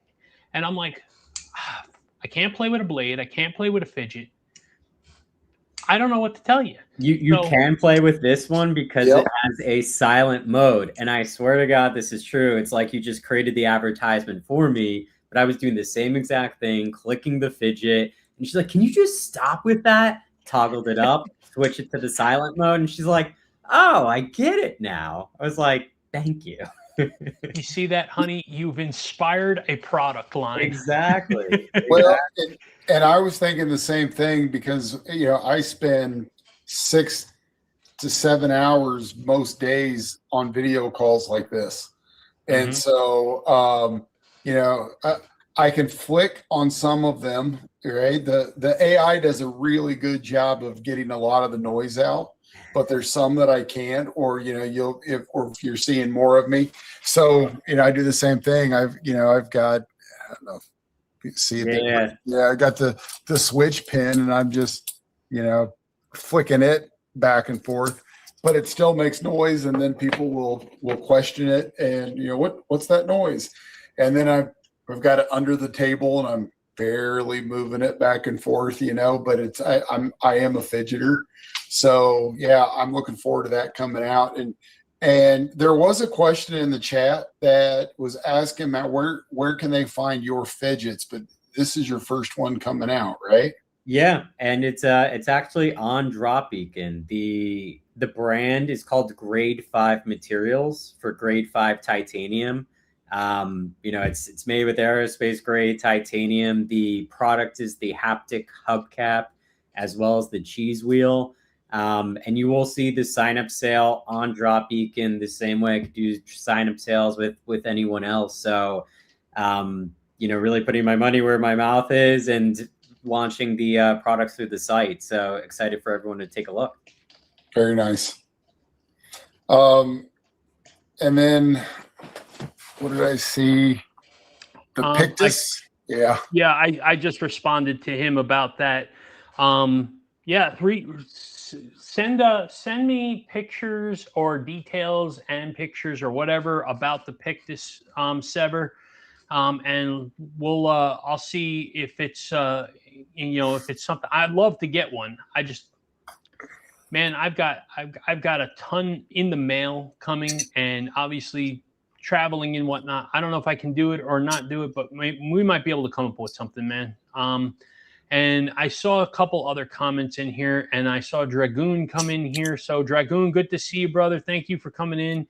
And Dan Stan was saying that shorts always get more views, it seems. Yeah, there's no investment into a short, which is why it's naturally something that, you know, basically it's just doom scrolling, right? And then you get there, you see that it's 30 seconds, and then you scroll, and then you scroll, and you scroll. So shorts do a lot better, but where you don't win with the shorts is with a short, there is never going to be a connection with the community. You don't get that. They don't get your personality out of a short. They typically just kind of see what they came to see. They get their fix and then they move. It's great for people that like that. And let's face it. I mean, you think about how many let's say you have 5,000 subscribers. Do you know 5,000 subscribers? No, you don't know 5,000 subscribers. You probably know 100 or 150 of them that are common people that you interact with and see in these lives and stuff like that. But the rest of these people are just, you know, passing by, if you will. They see your content, they'll watch a little bit of it or something like that. Cool, you got some cool knives. They click on, I like that, and then they move on. All right, so it's good for that. It's good to grow. It's not good to grow your community, though. So, but you are correct. It does always get more views that way. And Sam, we had Mama Luke taken off, and so is Clayton. All right. I didn't see there it is. Mama Loot, thank you so much. Appreciate you coming in and hanging out, and thank you for the well wishes and travels. I will definitely be careful. I will hope to keep my sanity as I drive with a 14-year-old that likes to sing. So 12 hours in a car with my daughter while she sings. A 12-hour concert. It's a 12-hour concert from my 14-year-old. So that'll be fun. And then Clayton, love you, dude. Appreciate you as always, man. Thank you for coming in and hanging out. I will catch up with you soon, my friend. And you know, Dragoon, man, it was awesome meeting you at Blade Show. So thanks for popping in here tonight. Anthony's in here. Cart Balsam. Yeah, man, you're 100% correct. You're connecting with the ADHD community. Fidgets, knives, clickies, you know, busybody fingers and ASMR sounds are ADHD's best friend, right? So he hits the nail right on the head there.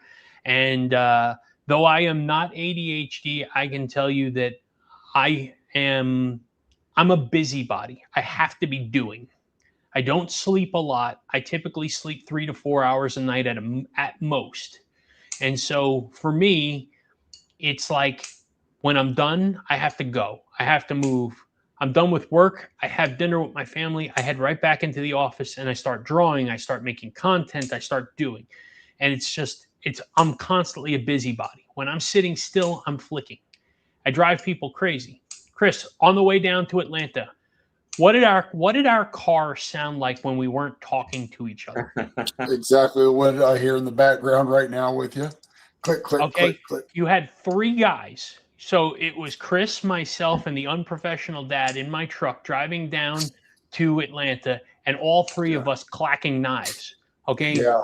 so yeah, that is what this just the way we are, and I would imagine that a whole ton of people here in this chat right now are probably sitting there clacking away on their own knives right now while they're listening to us yap.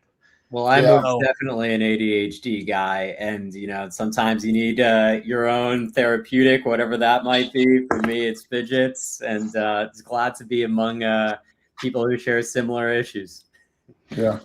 So Volt, I don't know if you've actually paid attention in studio before, but I want to highlight something of importance to you, my friend, and that is the shorts do not count towards your watch time on YouTube. I spent a whole lot of time watching my own shorts through a secondary channel trying to grow just to find out that I wasn't doing anything. Only your long views and your lives actually count towards your watch time on your channel. So if you want to grow your channel's watch time, the easiest way to do it is to consistently go live.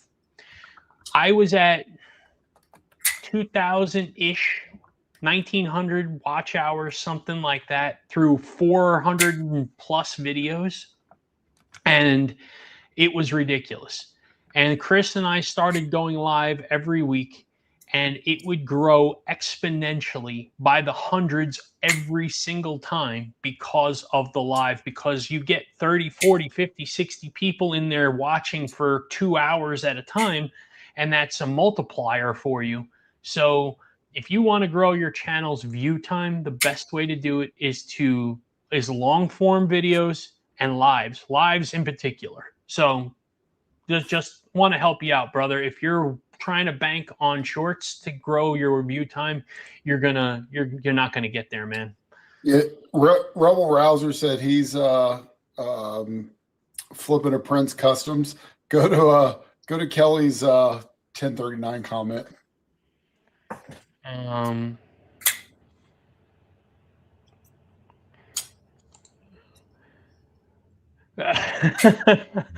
You got to get something quieter. Paracord is great to keeping you busy.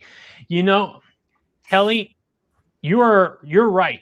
Paracord is actually really, really good to keep you busy. The problem is that Chris and I have big old sausage mitts for fingers, and I don't know how you do it, but I can't tie them worth of beans. And so all I do is tangle up a mess, and they all look crooked and stupid. So I've made like one successful paracord, and then I've been like, okay, that's good for me. I'm done.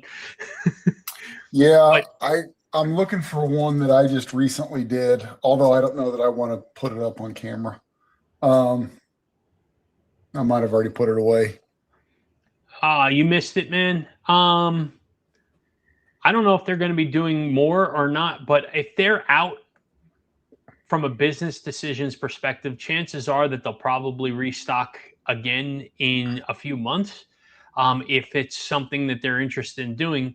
And Derek's a big part of the community, so I'm not surprised that the knives are doing well. And so I would probably venture a guess that if they're selling out like that, you're just going to have to wait on it, but you'll have an opportunity. And I already did see a couple of them on the secondary, so it seems to me like folks are buying them and then immediately trying to flip them.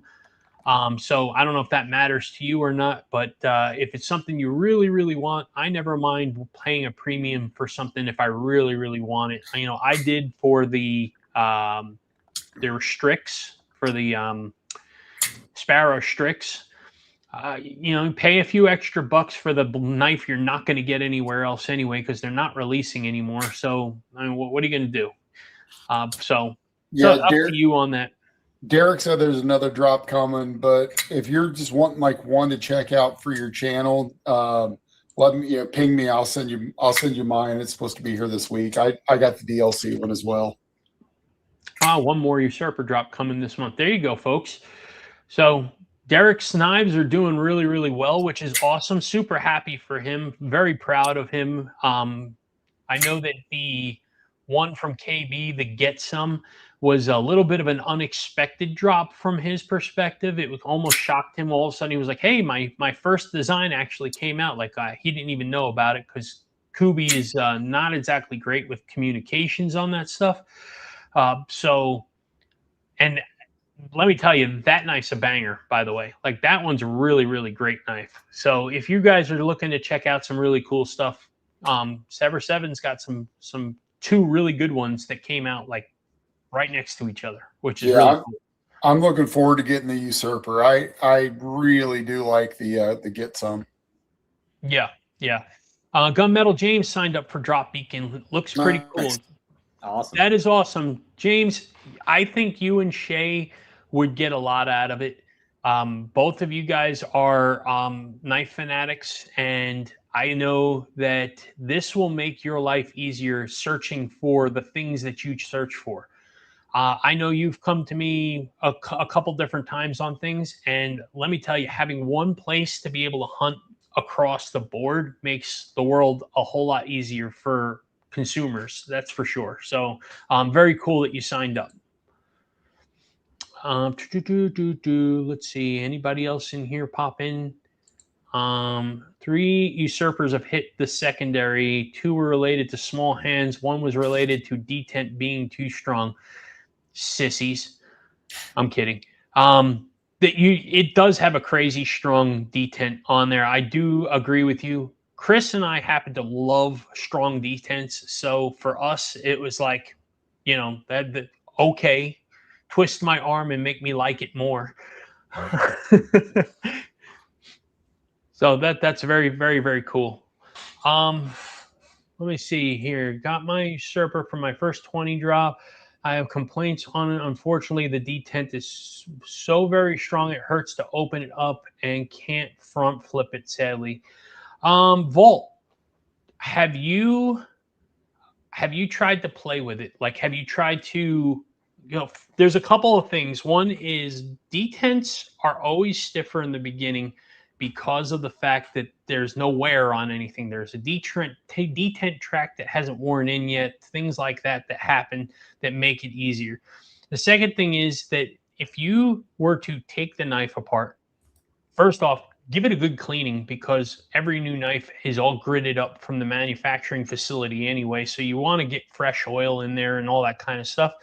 But besides that, you can probably play with the bend on the liner a little bit to get that a little easier on there, because I know that they are stiff, right? I talked to Rob's Nerdy Knives, and he was even saying that he wanted to modify to loosen that up a little bit as well. If you get those things done, you'll be able to front flip it because I'm sure the detent track's going to wear in, right? Yeah. I mean, as soon as that happens, it'll probably be really good. I also really want that V1 proto that Chris let me handle when we were talking Gracchus. This one.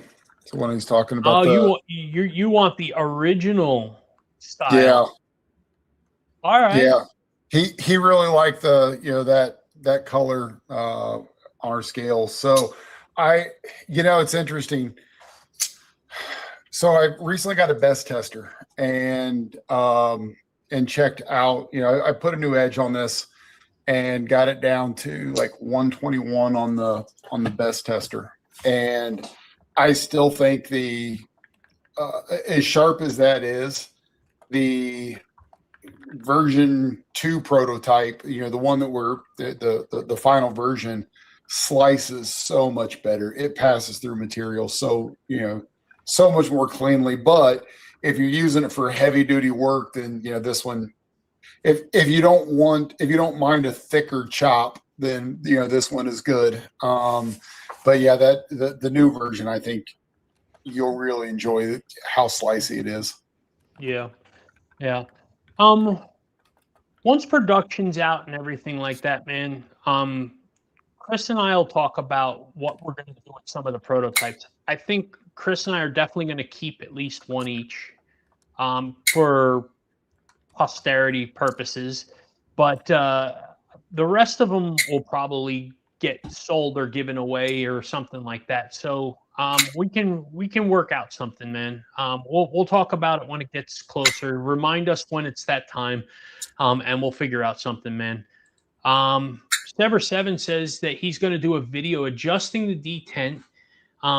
So he's just got to get one in hand and do the video. So that's cool, man. And I figured that's kind of what's going to happen, right? And that it is a stiff detent, and I think it's going to be really cool to see that happen. And I know Derek will take care of that thing, so that's awesome. That thing was so sick. It's a hell of a knife. A highlights, a blade show, or the knives. I got to check out with y'all and Derek, Nathan, and D. Sharon. Man, I appreciate that, buddy. And it was, first off, it was awesome meeting you, but I definitely appreciate that. We love going to Blade Show for the people. I love shopping knives, don't get me wrong, but meeting people, talking to people, and now being able to have something we've created to put in people's hands and see their reactions is so rewarding. It is really, really cool to get that time with somebody and have them sit there and kind of like, hey man, I really like your stuff, or, oh, well, I've never seen anything like that, and getting that feedback. And so very, very cool. And the people that you just named off there, Derek, Nathan, D. Sharon, awesome people. All friends, very, very good people. I spent quite a bit of time with Nathan in Texas, working the concept booth with him. Obviously, Sever7 and Chris and I are all friends, and we've talked plenty of times there. And D. Sharon, Derek Sharon is well, first off, he's a great knife designer, but another fun character. He is, we hung out in Texas and we hung out in Atlanta for a while, and he's just a really good dude, and I like spending time with him a lot. He's a fun character. I think I'm going to call you out on something, Sam. I don't think you like shopping for knives, because you were done in like the first 12 minutes that we were there. That's because what did I want? I wanted all the things everybody else wanted. If I didn't go after them the first 15 minutes, I was going to miss. It wasn't a matter of want. Hell, if I would have waited till the third day to pick up the another knife, if it was the fact that it would have been there 20 minutes after it started, though, right? Yeah, very true. The Gracchus V1 would be a great base for a fixed blade. Just putting that out there. We agree. We agree. And you never know what the future brings, my friend. We'll see what that happens with that. Yeah, I coming soon, I believe. I think that's something that we can absolutely have a conversation on. We've got quite a bit working in the pipeline right now. Obviously, we've got our second design, which is called the Arctos, which is going through Riot, and there's two different sizes for that one. And then we have a collaboration with Concept, which has been in place for quite a while, but they're very backed up, and I hear that they're like 2 years out before they make knives. So, who knows when we're going to see that one. And then there's another collaboration that we're just about ready to sign. I actually have a meeting with somebody tomorrow on this collaboration.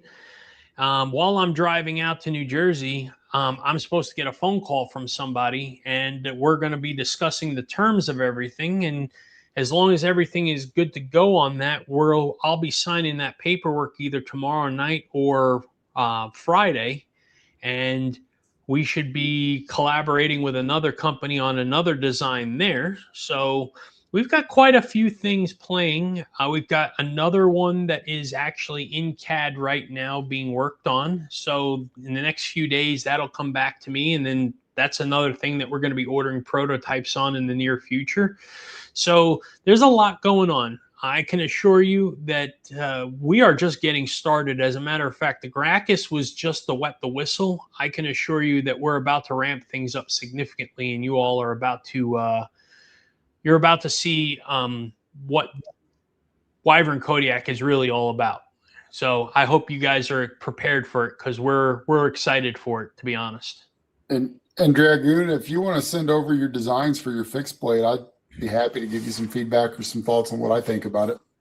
Yeah, likewise. I'll absolutely keep my mouth shut too. I certainly won't share it or say anything about it. I've had plenty of people confer with me on those types of things, and you know, I'm actually part of Sever Seven's design team as well, and help him for some of his stuff, and he designs, and I help basically get it onto paper for him so that it can get to CAD.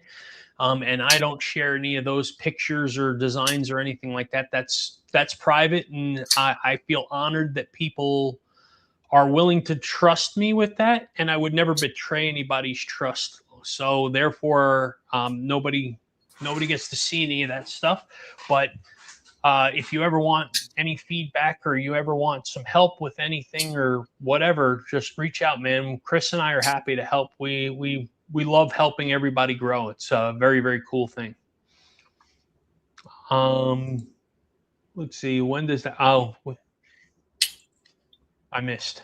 Concept is backed up. They're fast tracking a bunch of stuff. Main Street top liner is going to be a banger. Yeah. I agree with you there, and I'm hoping that they can, because I know that Casey Spearon, Knives Fast, Tempest Knives, whatever you want to know him as, I know he's got several things working and cooking with them, and bringing back some other stuff into the mix with stuff. So I'm thinking it's going to be pretty cool. I'm hoping that that works real good. Kathy, good night. Thank you for coming in and hanging out. You're amazing. We love you, and we'll catch you later on. So Jim Cox said he'll do CAD work for food. We'll do CAD work for food, huh? That's pretty funny. We'll work for food.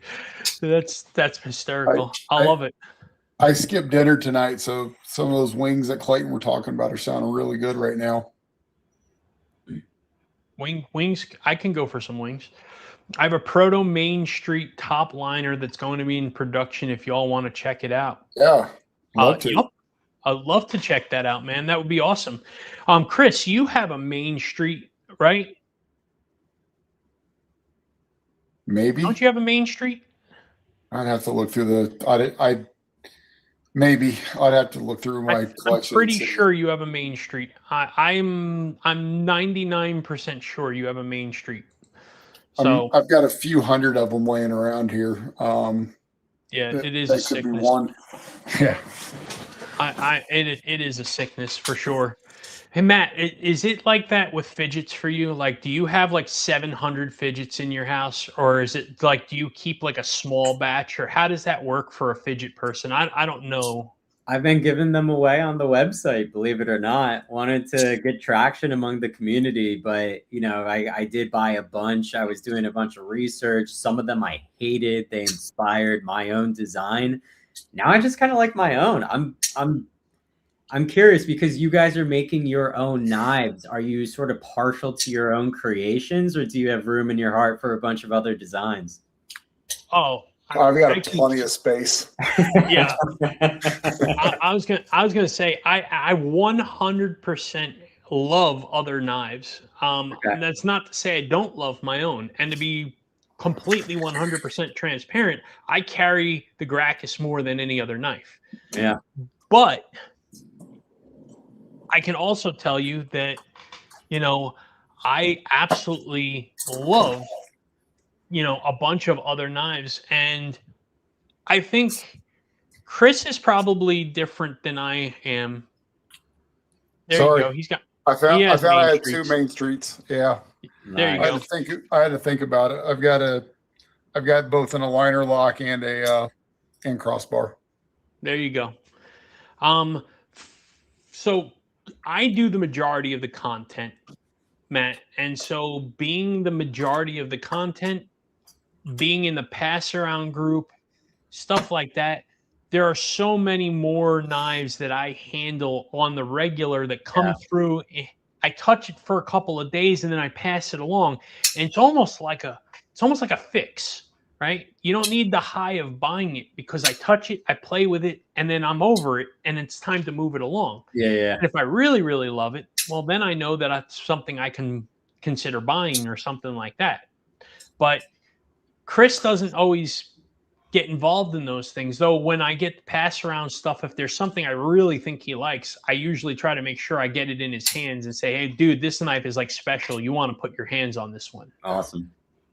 So and it's interesting because Sam and I have things that we enjoy, that we have overlapping interests or specific features, but also we have a lot of very different preferences. So,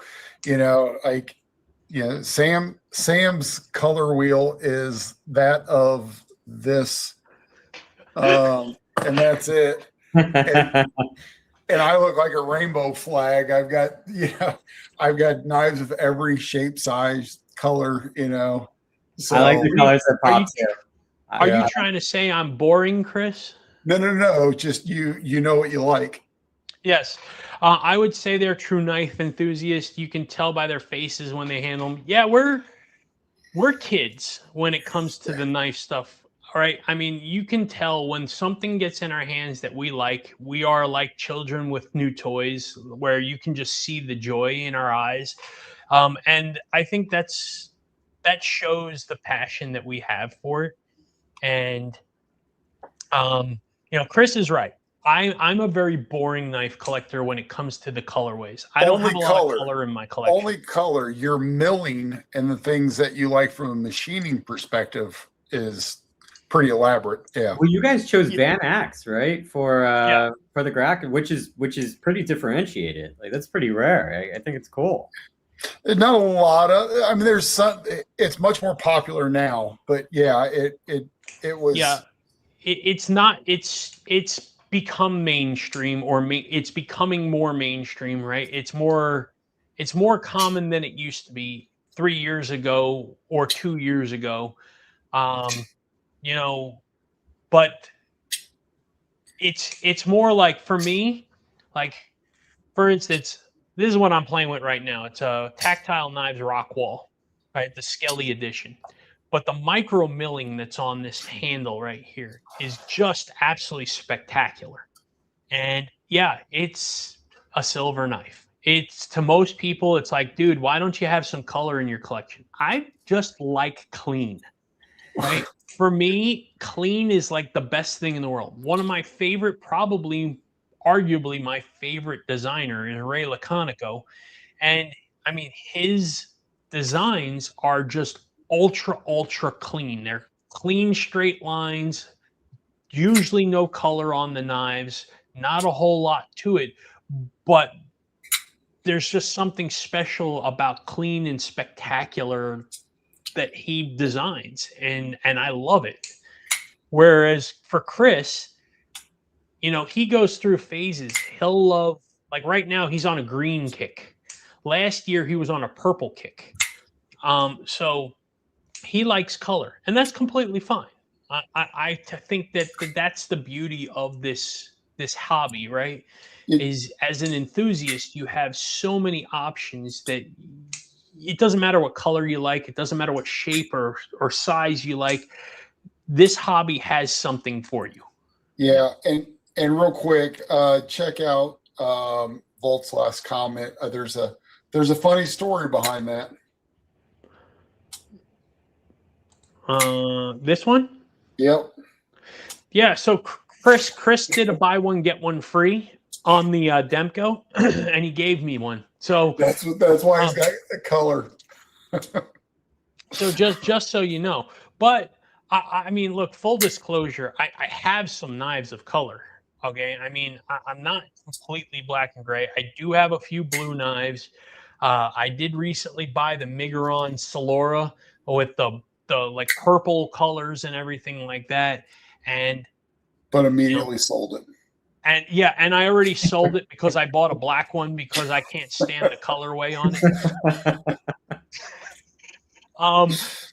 I have $1,800 worth of machine wise. You know, I have a Sonora and a Mojave, both in blue, and both are for sale because they're blue, and I don't want them. I want either silver ones or black ones. So I'm look, I'm just I like what I like. But color's only one difference. Our what we prefer and prioritize in steel is very different as well. Yes. So you know, and I have zero design talent whatsoever, right? Like I've said this before. If you give us a notebook, each of us a notebook, put us in a room and say, you know, go design 15 knives. I'm going to give you 2 hours to do it.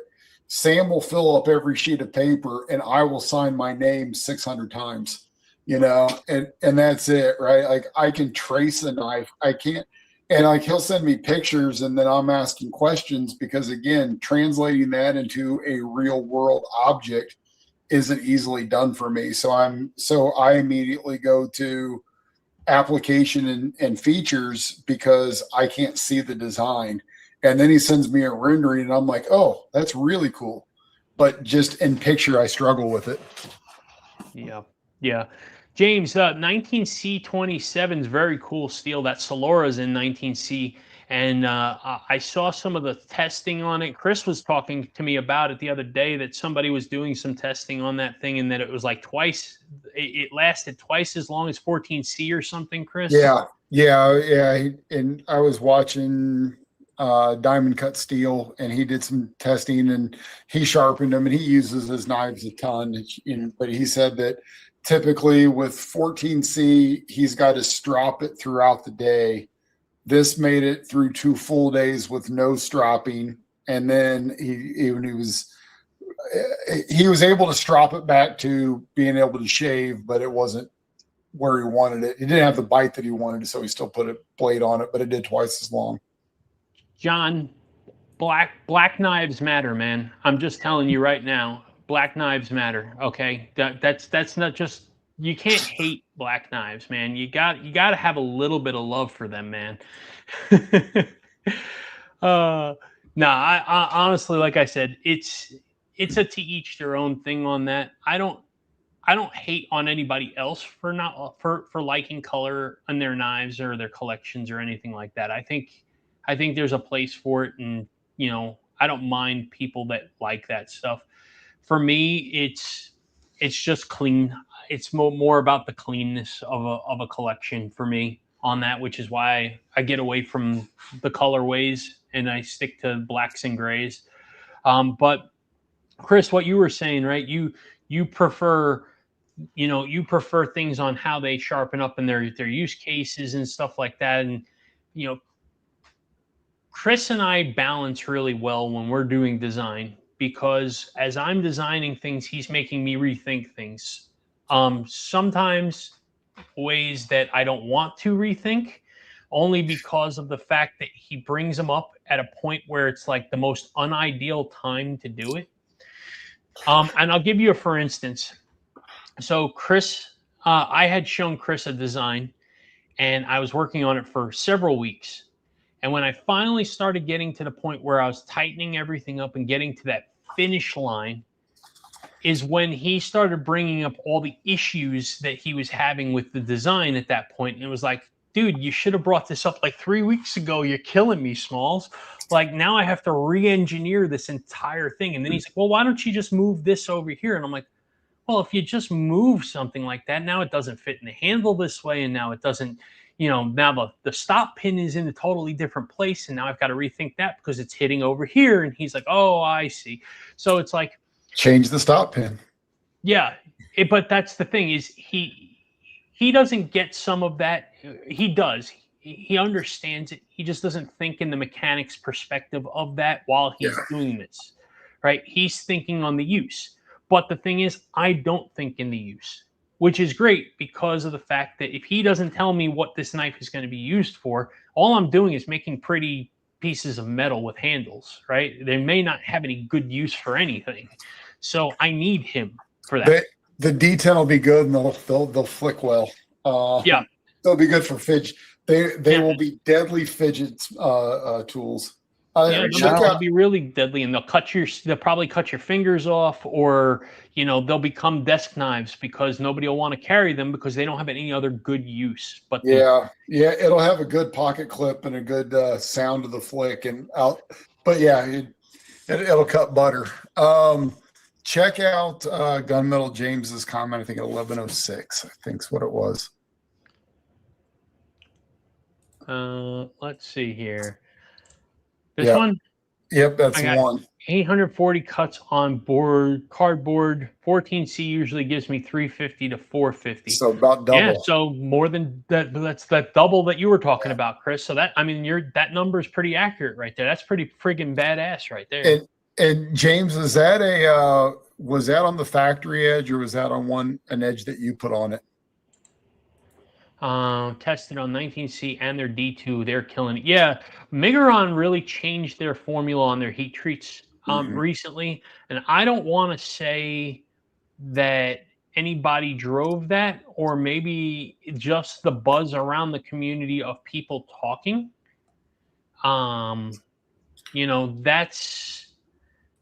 That's been a hot subject, right? And Matt, I don't know if you have been, privy to the information or paying attention, but there's a lot going on about heat treatments on blades, and how if a company says that they're supposed to be an HRC of 61 to 63, and they're, a lot of companies are showing up at 57, 58, 59, and it's like, what are you doing, folks? Are you either not optimally heat treating it? Is your stuff not calibrated properly? Are you cutting a corner somewhere? So it's become a real contentious subject in the community. Well, and I think it's one of those things that, again, what are you looking at? Hello, sir. I agree with you. What are you looking for? But here's the thing: if you bought a knife that they said the HRC is 61 to 63, and it tests at 57, 58, whether or not you're using it at 61 to 63 is necessity, wouldn't you be mad you're not getting what you paid for? Absolutely. I agree. I think that you sell what you say you've got. And and again, if you don't want to make it between 61 and 63, you want to make it 57, then just tell me that. Because again, there's a market for that too. But the EDC community typically prioritizes a longer lasting edge is the most important thing to, it seems to be the most important thing to, but again, the lower HRC means that I can beat the hell out of the knife and not have to worry about chipping the blade. Yeah. And that's just, I think that's the point that everybody's making. You're not wrong, right? If you don't need it for 61 to 63 in this example here, but I can tell you that if I'm buying Magna Cut steel and it's testing under 60, I'm really pissed off, right? I'm not saying it has to be 64, but if it's not at least 62, I'm probably madder than hell. I'm saying good luck breaking that one, though. Yeah. As I recall, Migron pulled back last year with the Crucible issue, looked at everything from their standpoints, especially picked up in testing on the community. Yeah, and I applaud them for doing it, and I hope that more companies start to do that, because, and here's my thing, and I'm not picking on anybody when I say this, right? Everybody, I'm sure, in here is aware of the name Taylor Hardness. And I'm not going to beat him up on anything. I know some people feel one way on him and other people feel another way on him. Here's where my issue comes in. And he sits there and he disputes a company like, say, Kaiser. and they say they're supposed to be a hardness of 60, and he says, well, you're testing at 58. Okay. But Kaiser is like a multi-million dollar large institution company with brand new facilities and everything else. And I know you're saying that you're in a state-of-the-art system that's all calibrated and everything, but I'm sure they're going to tell me the same thing. So who do I believe? Well, yeah, I think that the flip. So where I go on that is, again, watching the people that are out doing a lot of sharpening, and they know when something is soft, and they can tell when edges are burnt and overstropped and a soft heat treat. And I think that's where a lot of this is coming in. Is I'm not saying Taylor's right or wrong. I'm saying, or Kaiser's right or wrong. I'm saying that, and the other thing too is, HRC, C is the scale that you use, right? There's something like 28 different scales that are on Rockwell testing. That's one of them, and that's the one that most of us like to use for determining if it's going to be good for a knife blade or not. So again, who knows what Kaiser's looking for? Yeah. Yeah. And you're right, James. As soon as it hits the stones, you're 100% correct. If you have crap metal, burnt metal on the edge over there like that, you're going to feel that on a diamond stone. There is no question about that. You're spot on that. But here's the thing. And I say this because it's just honest, and let's just be real. In this community, probably less than half of the people are ever going to, or really often use, a diamond stone enough to actually be able to sit there and say that they know what the steel feels like, because they use their knives in a way where stropping it back or honing it on a ceramic is more than enough to get that back to sharp or better than it came from the factory, because they just don't hard use it, and I'm talking about big players in the community. I mean, and then not picking on anybody here, but like Ray, everyday city carry, the guy doesn't really cut anything with his knives, and he openly admits that. Yeah. Right? He just loves knives. He likes to fidget them. He likes to handle them, and that's cool. That's fine. But he'll never be able to, he probably can't tell you what it feels like to put a piece of steel on a diamond stone because of that. He's never going to need it. Yeah. So he might not even have a stone. Hey, yeah, he might not. Real quick, Matt, we're getting into a bunch of knife specific stuff, and unfortunately, I apologize.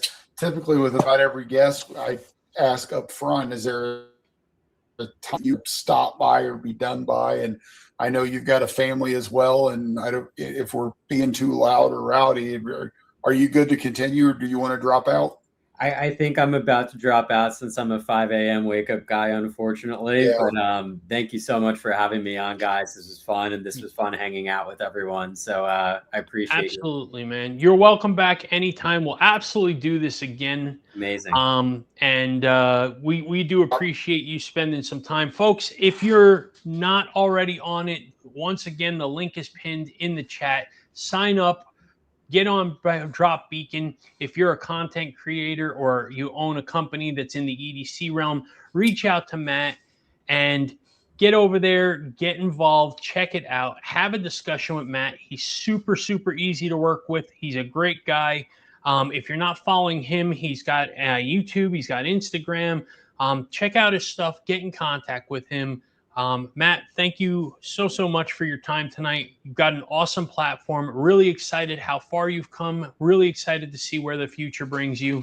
And congratulations on all the success in such a short window.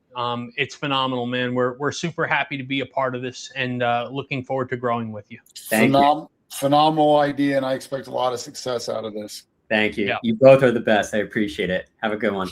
Thanks, yeah, Matt. You too, buddy. Take care, Matt. Yeah, and Dragoon said that he can tell when he cleans up PVC with a knife whether or not it's a good heat treat or not. I think that's it. Is I think that for me, it's like, again, I've got a few hundred knives. I probably have a lifetime supply without sharpening, but I happen to enjoy sharpening and trying different things and trying to, okay, I want a toothy edge or a sticky edge or a mirror polish or whatever, right? I'm like, and different steels react differently. And I think for me, I like the idea of knowing that I've got the tool that I think I bought. You know, it's like if I bought a car with 600 horsepower, do I really know it's got 600 horsepower or not? I mean, there's ways to go test it. If it has 558, when I notice a difference, I don't know.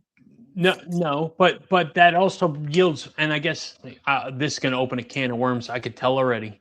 All right, where's the horsepower that you're expecting? Are you expecting rear wheel horsepower? Are you expecting flywheel horsepower? Right. Yeah. So two different places, and you're 100% right. It's such a wide open conversation that can be argued for days, months, and years on end, and probably still never get anywhere. Right? You spin your tires. Yeah. And Dragoon, I have all of those steels as well. And again, I bought a fair amount of diamond stones, and here most recently, I've recently purchased the Workshop Pro one that's got CBN as well, and the whole kit and as a fixed angle. And I really enjoy that because, for me, space was a limitation. And I've got a toolbox that just is different stones and honing rods and ceramic, strops and things like that. So, but finding the spot to keep them out on a bench and move them around and was getting just difficult. So I ended up buying that Workshop, and I really enjoy what they've done. But it's I'm not having problems cutting through a lot of those steels.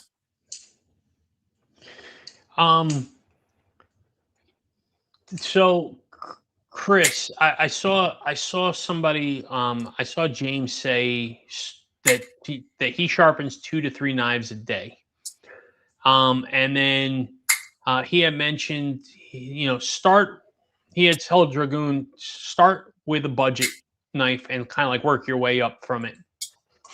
The danger that you have with the budget stuff is if you go something as cheap as, say, like a or what was it called, the Ozark Trail, right?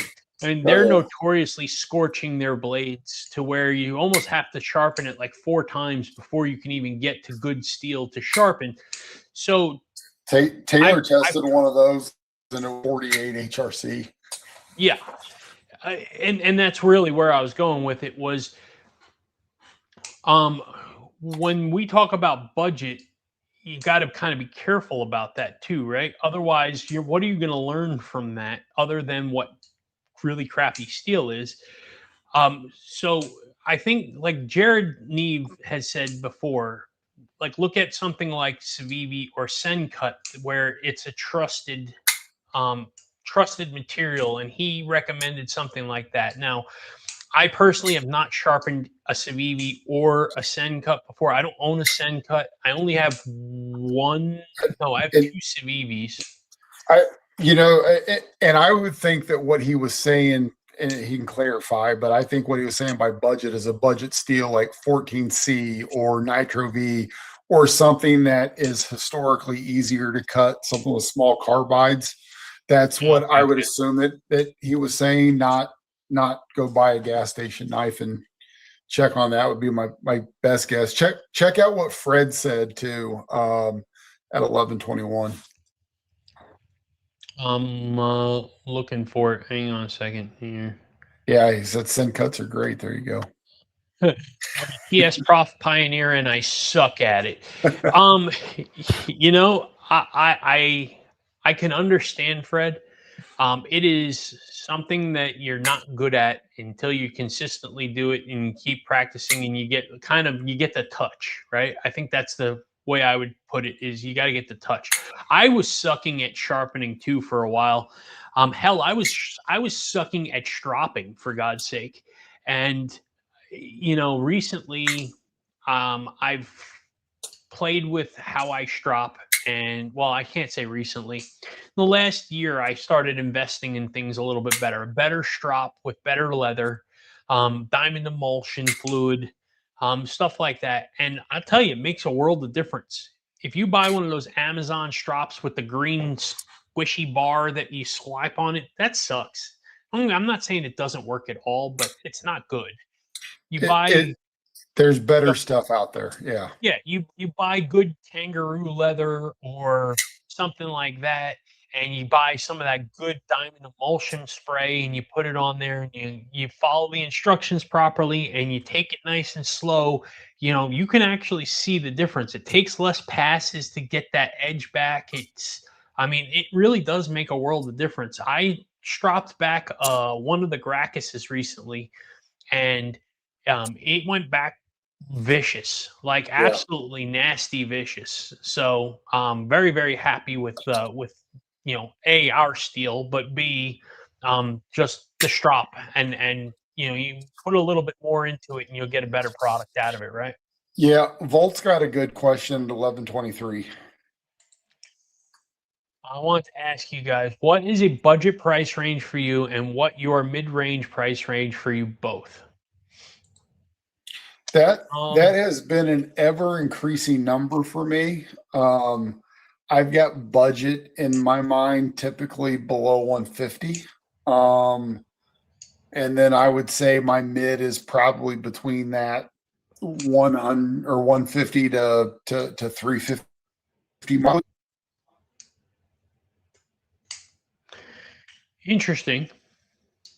I mean, I'm just throwing that number out, but that's what I feel. Usually anything under 150 bucks, I don't put a lot of thought into it. I like it. I don't. It's easy. When we get up around $300, it's like, all right, how much do I really like it? If it's over four, I typically don't take risks on things I'm iffy on once it gets to that point. Yeah. For me, budget is going to be somewheres under $100. Is typically where my budget range goes. My mids are like, up to 300, 325 ish. That's the majority of the world that we are playing and dabbling in, right? Your EMP EDCs, your Wii knives, your Kunwus, your all that stuff to me is the mids. And then when you start to get up higher than that's when, you start to get to your mid techs, your higher levels, your customs, all that kind of stuff like that. But, I get it. I think budget numbers are relative to each person, right? $75 for one person might not mean a damn thing, whereas to another person, $75 is a crap ton of money that they can't afford to spend on a knife. So to them, it's an awful lot of money. So it's all relative to the conversation. But for me personally, that's my numbers is they sub 100, 100 to 300, and then from there it goes up into the higher levels. I will debate blade hardness having meaning in anything but the EDC world. Bushcrafters who hard use knives care about toughness rather than edge retention. Bushcrafter guys never discuss HRC. Yeah, and Lance, you're 1,000% correct. HRC is a debatable thing based on use case. The people that are EDCing knives and doing nothing with them, but keeping them in their pockets and every once in a while opening an envelope or an Amazon package, it's a different creature for them. And I don't know. You see where I'm going with that. I bought 2 or 3 axes, and HRC's never listed as, on one of the relevant pieces of information you need to know in order to purchase it. Hey, man. Like I said, it's relative. Check out Fred's comment, on 1126. Yeah. It comes in classes: budget production 100, 150, budget custom 500. There you go. All right. So I mean, and again, Fred's definitions are based on him, right? I think that's the thing, is that is such a crazy loaded question for people to answer, because it just can be flexed all over the place. Yeah, and Volt, I would say 5 years ago, I couldn't.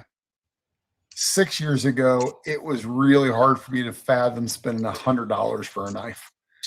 And then once I did, and it's interesting, because then once you start putting your hands on some customs or mid techs, and you start going through like, oh, this is nice. So for me, a lot of it is on the higher end stuff. It is, do I love the milling or the machining? Do I love the engineering, the design that it feels in my hand, the way that it closes, the ergonomics, the action, right? It all comes into play. On something that's like $100, $150, it's, is this a good user? Will it, and again, I appreciate action on those. I appreciate comfort. I've got to have some, something there. But for me, it's the more expensive it is, it shifts on what my expectation is. I will use $1,000 as users, but I don't. That's not my starting point. I don't think of that's what I'm. I don't think of that and go, oh, I need to go get one knife and be done with it. I try to use the right knife for the application, and I've got plenty of them to choose from. Yeah. Usually the process is if I'm $150 or less, I'll use it on just about anything. Yeah. I think it depends on everything, right? I have knives that are, like, for instance, my McNeese was what, $650, right? And I'll use that. I'll use the hell out of it. It's just, I don't have a problem with that. But then I also have knives that are like my Nimble X, right? I just want to keep that pretty. I don't know why, and it's DLC on top of it, but I don't use it because I just like it. It's just, to me, it's a fidget toy. Yeah. So I have users, and then I have like, just hobbyist knives, if you will. Walt, you're 100% right, by the way, buddy. Mach 71 is an absolute banger. It is a workhorse. It is a fantastic knife. Between Chris and I, we bought all 4 of them, and Casey did a spectacular job on the design, and Kubi delivered one hell of a great knife. So it's definitely a very, very good knife. Blow me up for a second on this. So it's very interesting. I love the hardware that goes with this. And as it stands out. And then you've got the whole inside of the pocket clip here, which again, it's got a great pocket clip, but then it's got that through you've got the pop of color coming through. I took this one apart last night and played with it, cleaned it all out, and put it back together again. And that screw does nothing except is there for the aesthetic. And typically that doesn't thrill me at all. But for whatever reason, is it a holding place screw, Chris? Because it's a reversible pocket clip? No, because on the other side, you've only got holding. So maybe it does. You know what? Maybe there's a tab on this, because I did not pull that out. So perhaps that's the case. Maybe there's a tab on this, and that will pop in there. Yeah, I think there is. I can't imagine that a screw for the sake of being there doesn't make sense. That's not. I don't know. I'm not saying you're wrong. Yeah. I'm just saying, in my mind, I can't understand that. So. Yeah, and if the tab on the other side, if it has a little indention in it to help hold it, or anchor it in place, then that would make sense why they would have that one there. But yeah, I didn't pull it out. Yeah. Mikey Bobby, budget for me is $60 and under, higher end is 200 plus, mid in between. Yeah, man. And that's exactly it. I think that's the point, right? It was real early in our channel, and I made a video, and it was a short video called What is a Grail?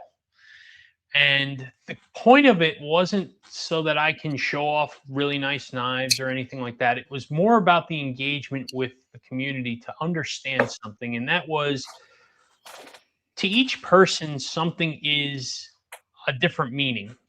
I've had people tell Chris and I that the Gracchus is their grail.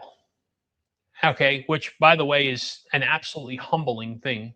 But besides that, it's a 300-ish, that give or take, dollar knife.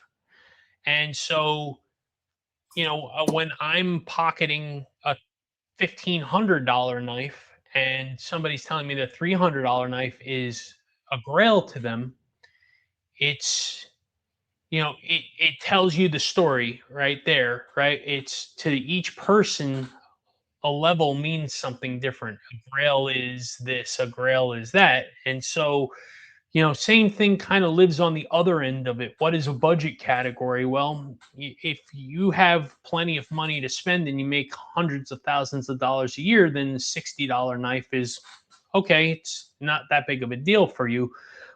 Or maybe it is because maybe you just don't use knives and you don't care. To my wife, $60 for a knife is insane. But at the same time, she has a sewing machine that costs thousands of dollars, and that's insane to me. So I get it. It's what it means to each person is unique, and it's just a matter of making sure we all respect that, because we don't know each other's situations. Yeah. It's all about intended use. Magna cut that HRC. Some say it's too low. The knife. Removing things from coral tough is key. And Lance, I don't know that anybody's disputing that. I think where our conversation before was going, at least from my side, was just saying, if I'm buying a knife that they're advertising at 62 to 64 for Magna Cut, let's say, okay, and it tests out at 60 to 62 or even lower than that, now I'm not getting what I paid for. Whether I use it for that or not doesn't mean anything. If you bought a Ferrari, but they put a Volvo engine in it, you'd be pissed off, right? Even though you're not racing the car, you'd still be pissed that you didn't get a Ferrari engine in there. So I think that's kind of where I'm going with that, is just, if you're going to pay for a product, you expect to get what you pay for. Yeah, if you're advertising it, sell what you're advertising. Right, yeah. Fred the Lug, good night, my friend. Thank you for coming in, brother. We appreciate you as always. And you have a great night. You have to check out those Pokilos. Thanks for sending those. They were really cool. Deadhead. If I didn't say hello to you, Deadhead, sorry about that, man. I know we've been yammering, so I apologize if I missed you and didn't say hello, but welcome in if I didn't. Bronze kit for the Mach 71. I don't have one. Are they sold out on the site? They probably are. I heard that they went well. Casey Spearon actually said, I think he said he was talking about ordering more kits recently in one of our chat groups. So stand by on that if you don't get one, because I think there's going to be more coming, because I think that one sold out the fastest, if I'm not mistaken. I think there'll be some available pretty soon. Chris B said, budget for me depends upon the money in my bank account. And Severus Evans says, give me a 4-cylinder with a Trans Am body. Oh man, don't put curtains on a haunted house like that. Come on now, brother. When I first read it, I did it in Joe Dirt's voice.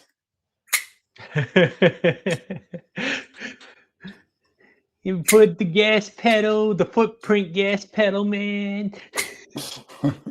Budget for me depends on the money in my bank account. 100%, Chris. 100%. There are weeks where I'm like, dude, I can't afford to buy a knife this week. And then there are other weeks where I'm like, hell yeah, I'm going to go buy whatever. Wow, Right. rock. Yeah. Usually I don't tell about, usually when I do that, I'm hiding from that. That's kind of, that's, look, I don't know if my wife can hear right now, so we're not going to talk about the Blaurock thing, okay? Yeah. Yeah. Yeah. Ping Lances. Yeah, there you go. I get that. You want to get what you pay for. Agree with that 100%. I just feel people worry about HRC way too much. Most people who worry about it don't use the knives. They're collectors. Yeah, and that's what Chris's point is that you don't need the HRC, right? Most people are completely good. And I mean, rewind, 10 years ago, D2 was a super steel, right? So you're 100% correct on that. It's become fad talk and the in thing, if you will, and in most cases, it's not necessary.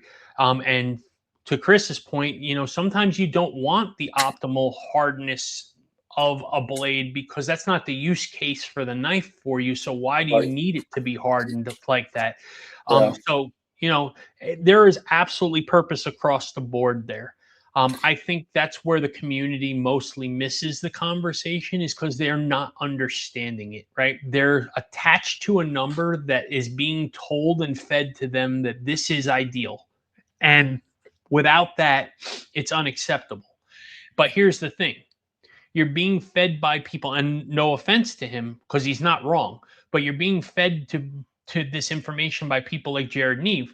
But his purpose, he's a sharpener, right? And he is a user of knives. And so therefore his need for 60 plus HRC on something is very real. And that's a different creature. So if you're listening to him, does his use case fit your use case? If it doesn't, then maybe what he's saying doesn't apply to you. But people aren't reading that or not hearing that, not understanding that as a whole. Yeah. Oh, go ahead. Sorry. You get me a DLC usurper, and I'm sure we can find a K400 Trans Am neighbor's backyard. This is Georgia after all. Nice. That's awesome, man. Oh, that's funny as hell. With the pre-orders, did you guys order some extras for giveaways or maybe sell some on the site like some companies do, or recommend the amount to have extras to sell? Yeah, so we have extras. We're going to do at least 2 drops of the Gracchus after the pre-orders are filled.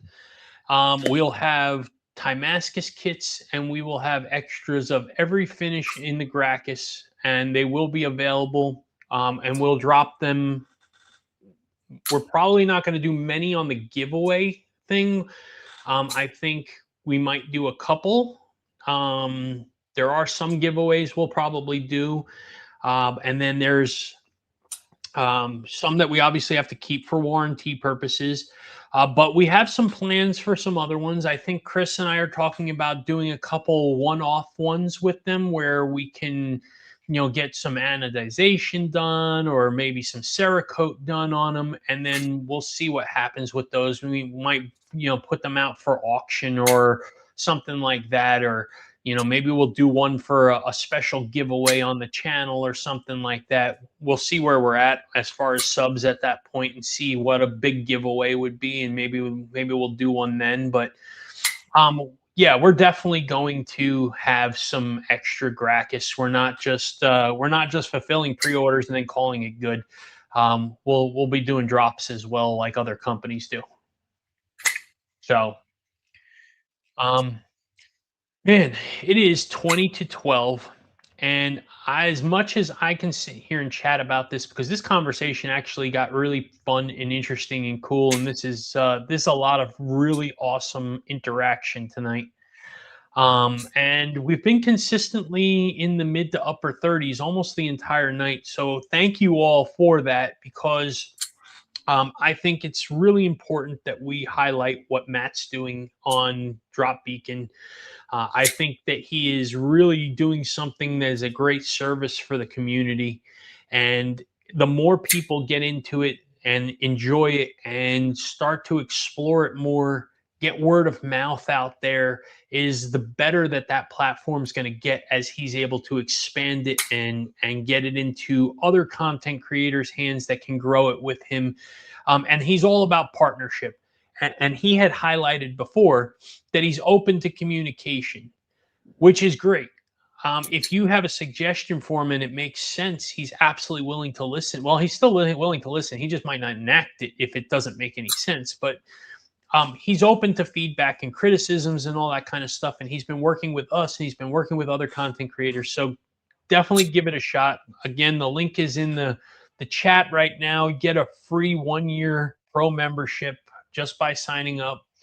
We don't get paid for it or anything like that. We're just trying to help him grow the platform. So please check it out for sure. I really think it can revolutionize what we try to do in the EDC community. It's a one place to go to be able to search for a lot of different things. It's an aggregator of so much content. I think that it can be a really, really cool tool. Yeah, I agree with you, Chris. It can be a very, very cool tool. It can absolutely revolutionize things. And there are things that we didn't talk about tonight. And, so like Matt pulls a lot of data off of that site too, right? And so for people like that are designers like myself and Chris, being able to understand trends and be able to design to trends where they're headed so that you can meet a trend instead of trying to do what is hot now. Because by the time that knife comes out, guess what? It ain't hot anymore. And that's, God's proof of what you saw with these crossbar locks right after COVID hit, right? It was insane. We got an influx of crossbar locks, and everybody was crossbar locked out. We were like, all right, enough. Right. But the thing was that everybody was designed from a year before. Well, Benchmade had the patent for so long and it expired. Same way with what we started to see with compression locks, and it's in and back out. So yeah, 100%. And I don't want to say it's old hat. It's not. It's a good lock. It's just everybody's done it. It's flooded the market, and it's become something where it's lost its polish to the community. If everybody gave it a break for a while and reinvigorated it a few years down the road, I'll bet you the crossbar lock will make a comeback. It's just, it's that's all. Have 300 knives all over price points. Can you tell me why a $500 knife do what my $100 knives can't? At the end of the day, it's a tool for cutting. Looking at them as art, and I get it. Dragoon and answered I think that. that's exactly it. Yeah, Dragoon answered his opinion of that at 11:45. I think that's a good answer.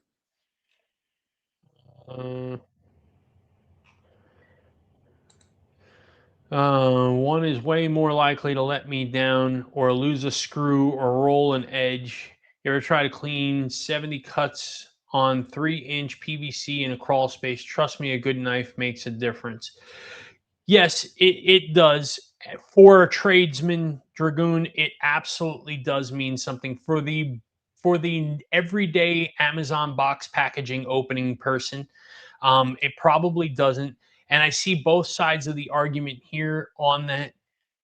And for the most part, Lance, I will tell you that my $500 and $600 knives are art pieces more than they are user knives in 99 out of 100 of in my collection when it comes to that. My users, my true hard users, are actually probably all under $200. Not because they're cheap, just because I think that they work for what I want them to, right? My hardest using knife in my collection is my 80-20.5. I use the hell out of a Demko, and I trust the hell out of that Demko. And a 20 CV or a 3V Demko 80-20.5 with Grivery scales on it are sub $200 knife. So it's just, it's just the way it is. Again, this is going to be one of those, you can't satisfy everybody with the answers, right? It's going to be each person and ask for every seat type of thing, and what works for you doesn't work for me, doesn't work for him. It's just how it goes. Knives are so subjective. Absolutely, 1000% so subjective.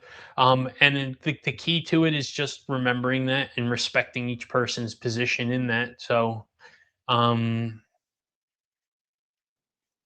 yeah, and that's fair, Lance. You can respectfully disagree. If that's how you find it, then for you that is the case. Yeah. And when we were in Atlanta, we were sitting there having lunch one day, and I had a gentleman sit next to me and talked my ear off for every bit of a half hour of telling me why I should design a knife specifically for HVAC guys, because they use their knives to pry certain doors open and stuff like that. And it's just like, you should have it with this size on here. And it's like, okay, dude, like, don't get me wrong. I get it. Like, it's important to you. It's not important to me, but I see what he's saying there. But at the same time, why would you invest all that money into a knife when you can probably spend one third of that for a decent size, a pry bar type of tool to do the same exact thing if you're not cutting anything, right? Like, you're using a knife to pry open stuff that it doesn't wrap its head around me. It was not help with gadgets that No, that, it wasn't. And you're sitting beside Sam and Chris, but it wasn't me talking. Yeah. I remember Tommy was right there, right? Matt, that was when we first ran into Southern Cali EDC too. He stood up and he yeah, was like, I was like, yeah, did you see the look in my eye? I looked like a little child. I was sitting there, I was like, save me, please. Shut this man yeah. up and save me. What software do I use? I use Gemini He for draws them. He's a painter. yeah, you're right. Um, I use Gemini and just basically start off with, I need you to make me a thumbnail that is in this theme using this background. If I want it to be animated, I ask for hyper realistic animation, things like that. But I found that Gemini makes exceptionally good thumbnail, video, pictures, and things like that. Whereas I find other ones are better for writing and things like that. So you just kind of got to explore that. But Gemini seems to be very, very good for that. That's what I use for my thumbnails.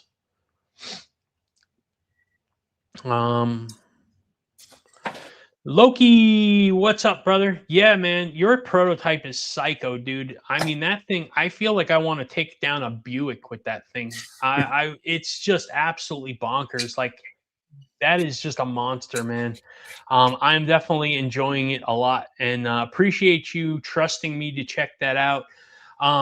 And everybody in here doesn't know it yet, but I have a prototype fixed blade that is really crazy from this gentleman here, and I am going to be putting some content out there, and you're going to see what a madman's mind put together. That's really, really funky cool, and it's exciting. I hope he gets it to production at some point, because it's definitely a very different approach to a fixed blade, in my opinion.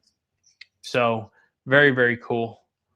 And I appreciate you trusting me with that, because I know prototypes are kind of a touchy thing, and I guess to each their own on that. But I know that I didn't give my prototypes to just anybody.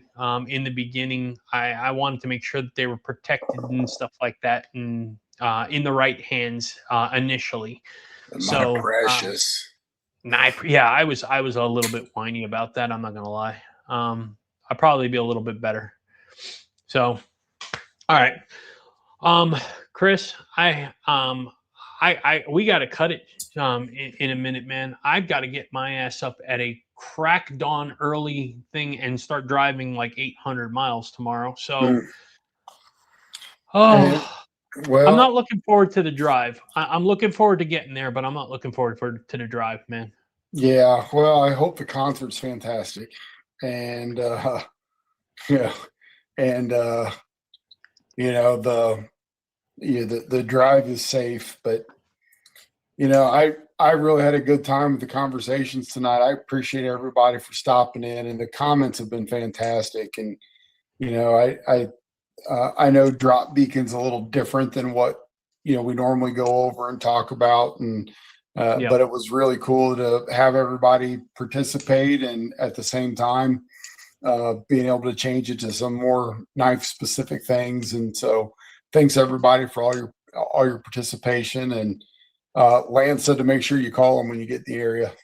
Yeah, I will definitely do that, Lance. I'd like to see if I can get you and Fred, and we can connect. Maybe we'll grab dinner or lunch or something like that one day. I'll take a drive up.